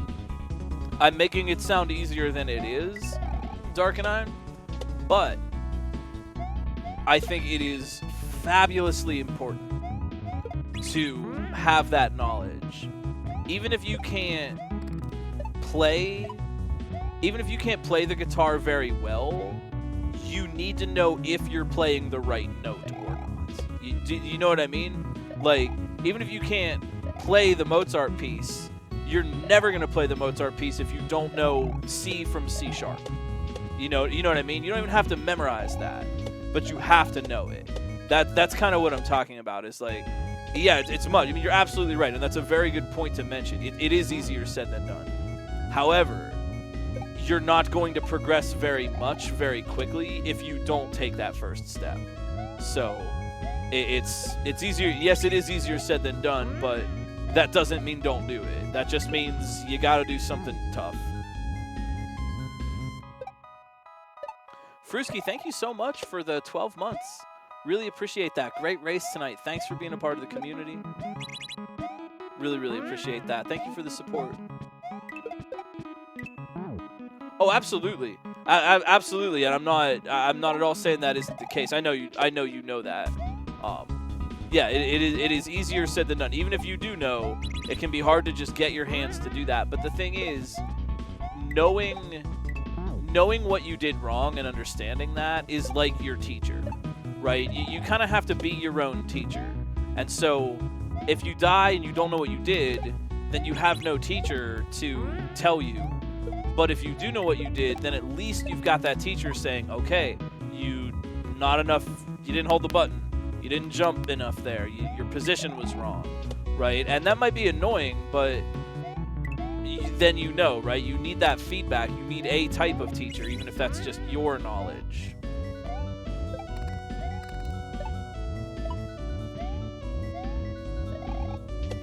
I would be very interested in doing coaching for Kaizo. I genuinely think that one-on-one is a lot easier, makes it a lot easier to address issues and ways to fix them in playstyle rather than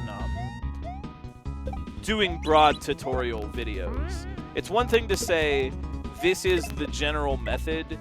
It's another thing to look at what someone is doing and say, here's how to correct your particular approach. Because everybody is going to have a particular approach. And sometimes the reason someone messes up is just because they didn't realize something. That they're just, oh, I didn't know you could do that. I see, now that I know that. And then it becomes a breeze for them. I saw a player the other day that didn't quite have a handle on slowdown for cape. And as soon as they learned it, they immediately started just going right through, and they said, oh, that makes so much more sense, you know? It's kind of like, honestly, it's kind of like not realizing your shoes are too tight. You know, you wear a size 9 and you got a size 8.5 on. It's just like, something is wrong here. That my feet are tight. I don't know why. You know, I don't know, something's weird here. And then you figure out your shoes are too tight and everything makes sense all of a sudden. And I really do. I think players are a lot better than you all give yourselves credit for sometimes. And I think in general, there's just, I think a lot of players are, I don't mean like players are bad, just as a way of improving. For those looking to improve, I think that you're more than likely, one, or 2 aha moments away from a better holistic understanding of the skills and the mechanical space. I think in general people are quite good, and you just either need to just get more muscle memory and more muscle in your thumb and practice and just get good at what you already know, or B, you just need to learn how to see it and how to think about it. And if you can think about it the right way, that will be your guide to developing the good habits, because what you're seeing is correct. You know what I mean? I don't know, maybe I'm not making sense. I'm sorry, I feel like I'm getting all silly here. But I'm very passionate about teaching and explaining the art and zen of video game play and Kaizo. Proto Pizza in the upper left with a shot at the end. But yeah, ball and chain despawn. As we've seen, you can get up there. Ball and chain, huh? All right. Well, see you later.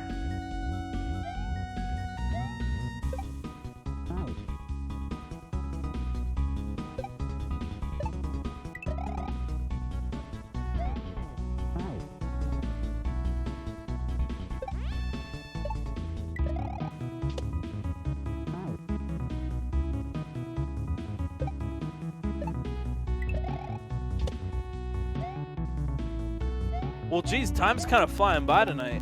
We schedule about 2 hours for these broadcasts. We can chat, see if we want to do a little bit of overtime here, but I know folks get kind of tired. These are the final 4. Let's get some clears. Let's get some hype in chat and get some clears and some support for the racers. This has been a tough level, and everyone has really been putting their game face on for this one. I appreciate the effort. Good hustle, team. Good hustle. Now drop and give me 20 regrabs. I also want to let y'all know that I have a little tutorial series that I'm starting up, and I recorded the first part on stream the other night, and I have highlights on my channel, but I will be putting them on my YouTube. A tutorial for jumping, moving, positioning, regrab, all the super duper basics that go into this kind of stuff. So if you're interested right now, you can check out my highlights on my Twitch page, and going forward that will be edited and added to YouTube. Oh, amazing chest, so close.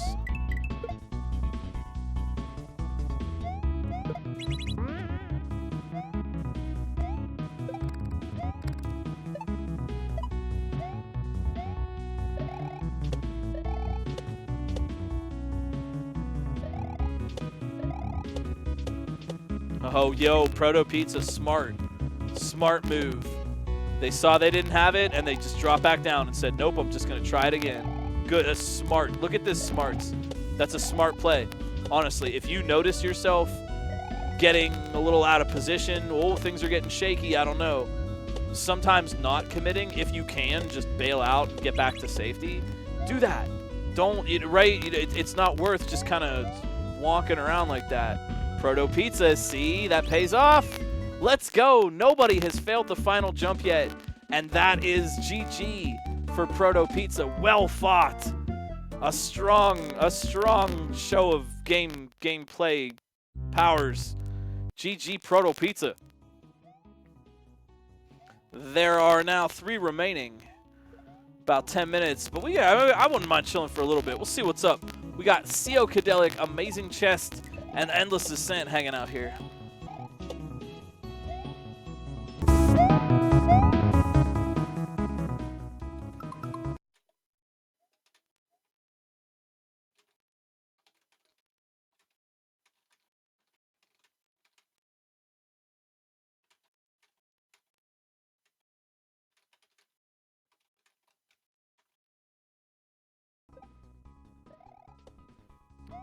Amazing Chest.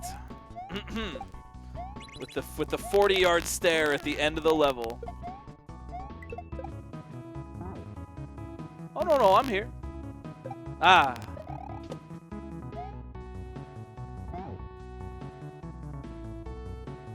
It is I. Fear not, my friends.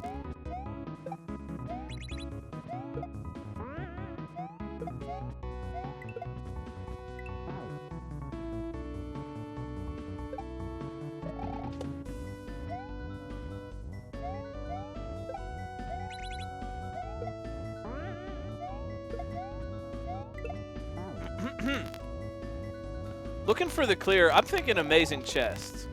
I'm thinking they may be up next. They have got the schmoves.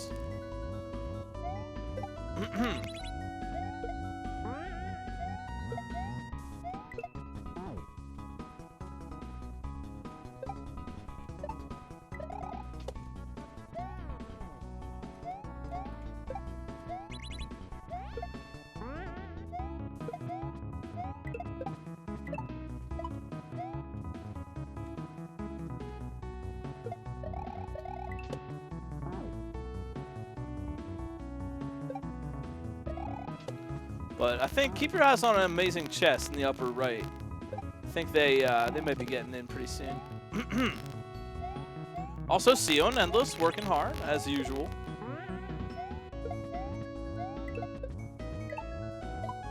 Oh, huh. CEO may have a bit to learn about that part. Yeah. Instead of bringing the spring, they're using the spring.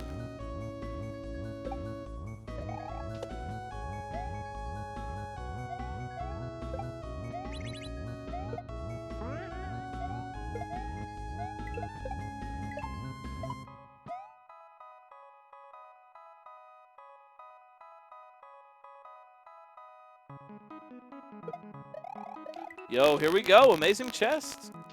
Making their way up to the top of the tower. Okay, here it is. Yo, no hesitation. Woof. Woof. No hesitation there.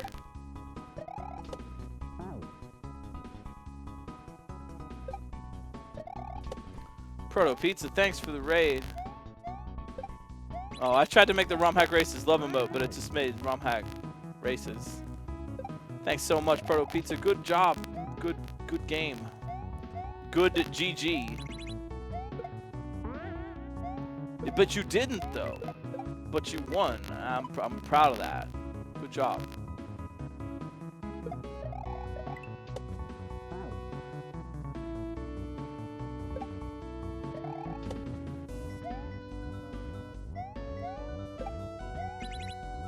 Yeah, you know, and you can watch the latest. Excuse me.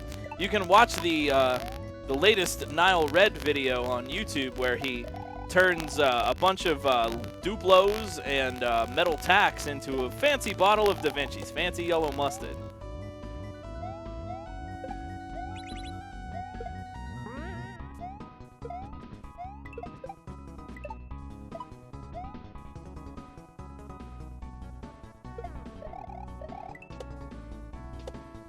Static?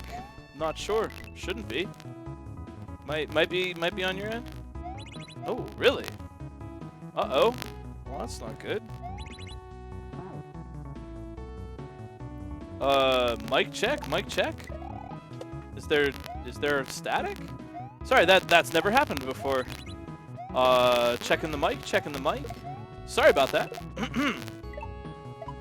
Why is there static? That's odd. One moment, please.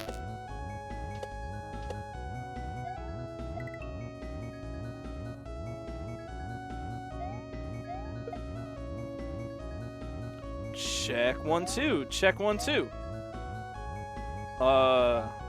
Did that fix it? Check 1 2 1 2 3. Huh. Okay. I think that fixed it. I wonder why that was, I think that was a Discord thing. I think that was a Discord thing.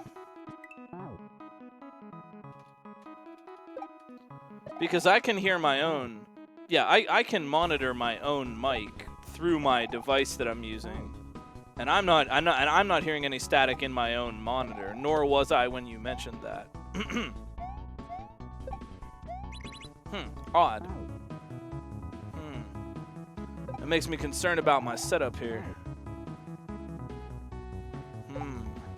Well, alright. Looks like things are okay.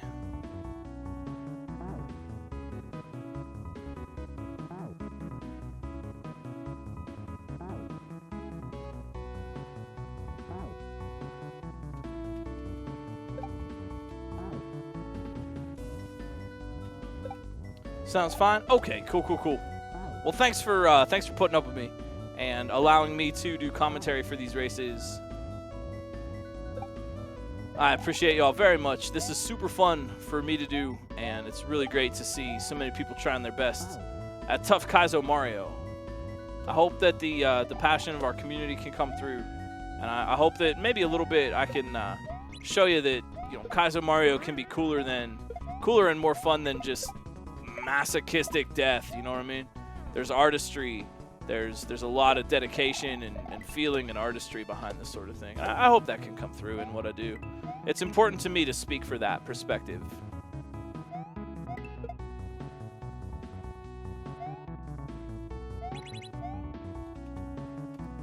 Amazing chest. Oh, they had it though. To say, we do about 2 hours for these broadcasts, but since Amazing Chest is pretty close, we are trying to hang out for a minute here and see what they end up doing. Endless Ascent too, making their way up to the top, or at least past the spring section. This is a read for them, I believe.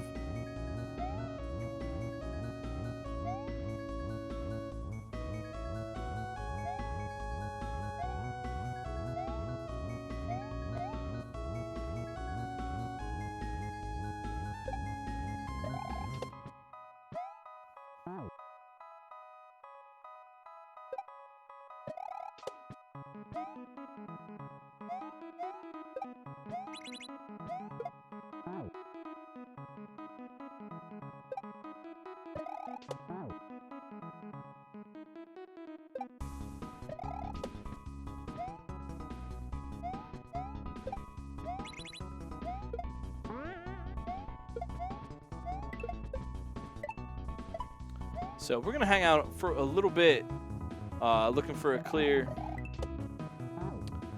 Arenal? I actually have no idea, Dark Knight. I don't know. I don't know.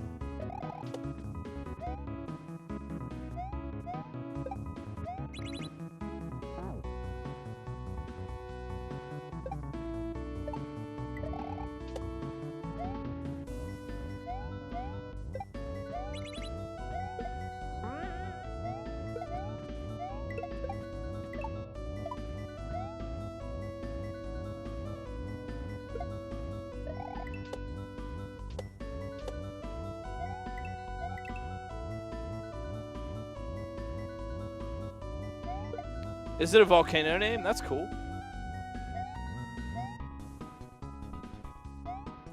I did not know that either.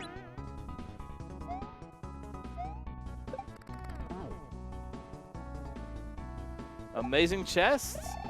All right. Oh, no, and they're down.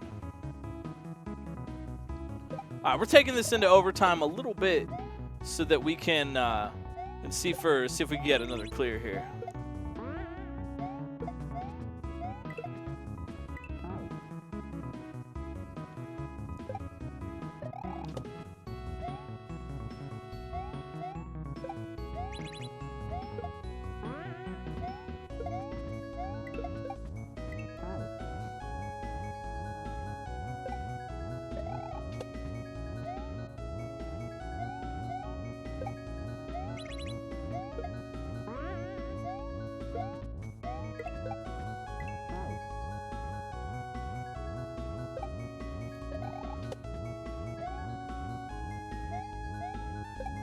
What the capital of Madagascar is? It's M.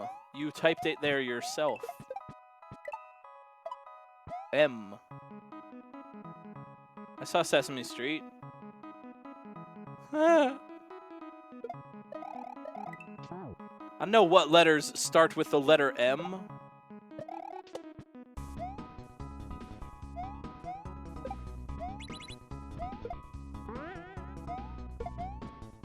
You know, when I was a kid in Sesame Street, it'd be like, today's episode was brought to you by the letter T. And I would think like, wow, man, T's got some deep pockets to sponsor a whole episode of Sesame Street. You don't see Z or X sponsoring them as much. Z or X, they don't have as much money, I guess.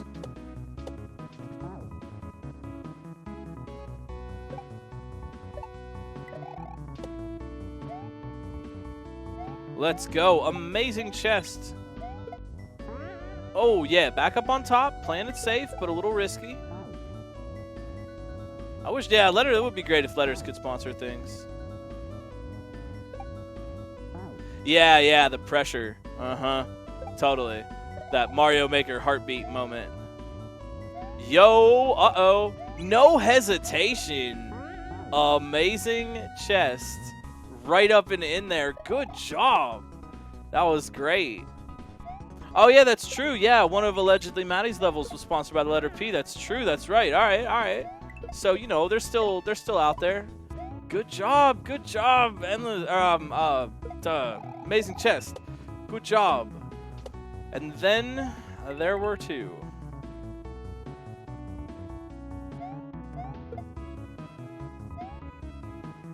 Yeah, X-ray machines are expensive. Expensive.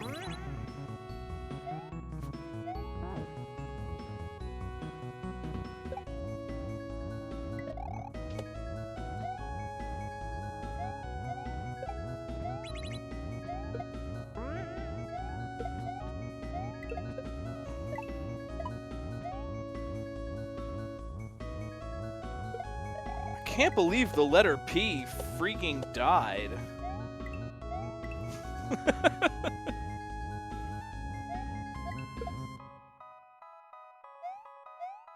Endless Ascent, getting some good runs in. Yeah, you get a lot of density packed into this. I was saying earlier, I like this format of short length level with tough stuff in it. It lets you get away with a little more difficulty.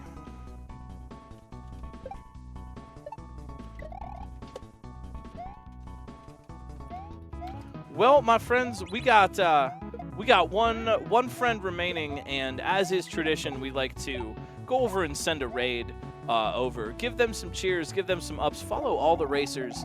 And thank you very much, all of you, for being a part of this tonight. If you're new here and you had fun, I hope you did.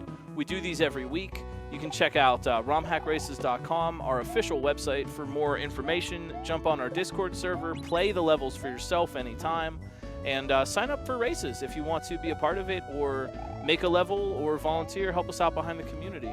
I'd like to give shout-outs once again to Electronic Logic and Sojo, for testing the level this week. Really appreciate that. Kelgand, Osu Mario Kartman on scouting. We really appreciate that too. Dark and I filling in for Dr. No tonight on the restream. Thank you for that. D to the fourth, as always, with the website, the leaderboard, and helping us out all over the place. Thank you so much. Again, our maker tonight, Serge, the level Arenal, a volcano, and you can check it out over on romhackraces.com. The leaderboard is there too. Thank you all so much. I got nothing else to pitch for you besides the delicious yellow flavor of Da Vinci's Fancy Yellow Mustard, of course. And I hope you all come back again and see us again on Saturdays. We'll see you next week. We got another level coming up, and we're going to go raid Endless Ascent for right now. Thank you all so much for being a part of this. Once again, yo, you matter. Your thoughts matter. Your heart matters. Your feelings matter. You matter to other people in your lives, and you matter to us as human beings. You matter to the internet's #1 longboy furret. And the people that matter to you in your lives would love to hear from you about that. We know Black Lives Matter, LGBTQIA+ lives matter, Indigenous lives matter, disabled lives matter. Power to Ukraine, power to you, and keep on hacking. Thanks for being a part of it, everybody. For my friends, I will see y'all again tomorrow on my stream. I got a little fun Sunday thing for us to do. Let's go cheer on Endless Ascent with some Romhack Race, Love Emote raids, and I hope you have a really great rest of your weekend. Thanks for watching, everybody. Peace out.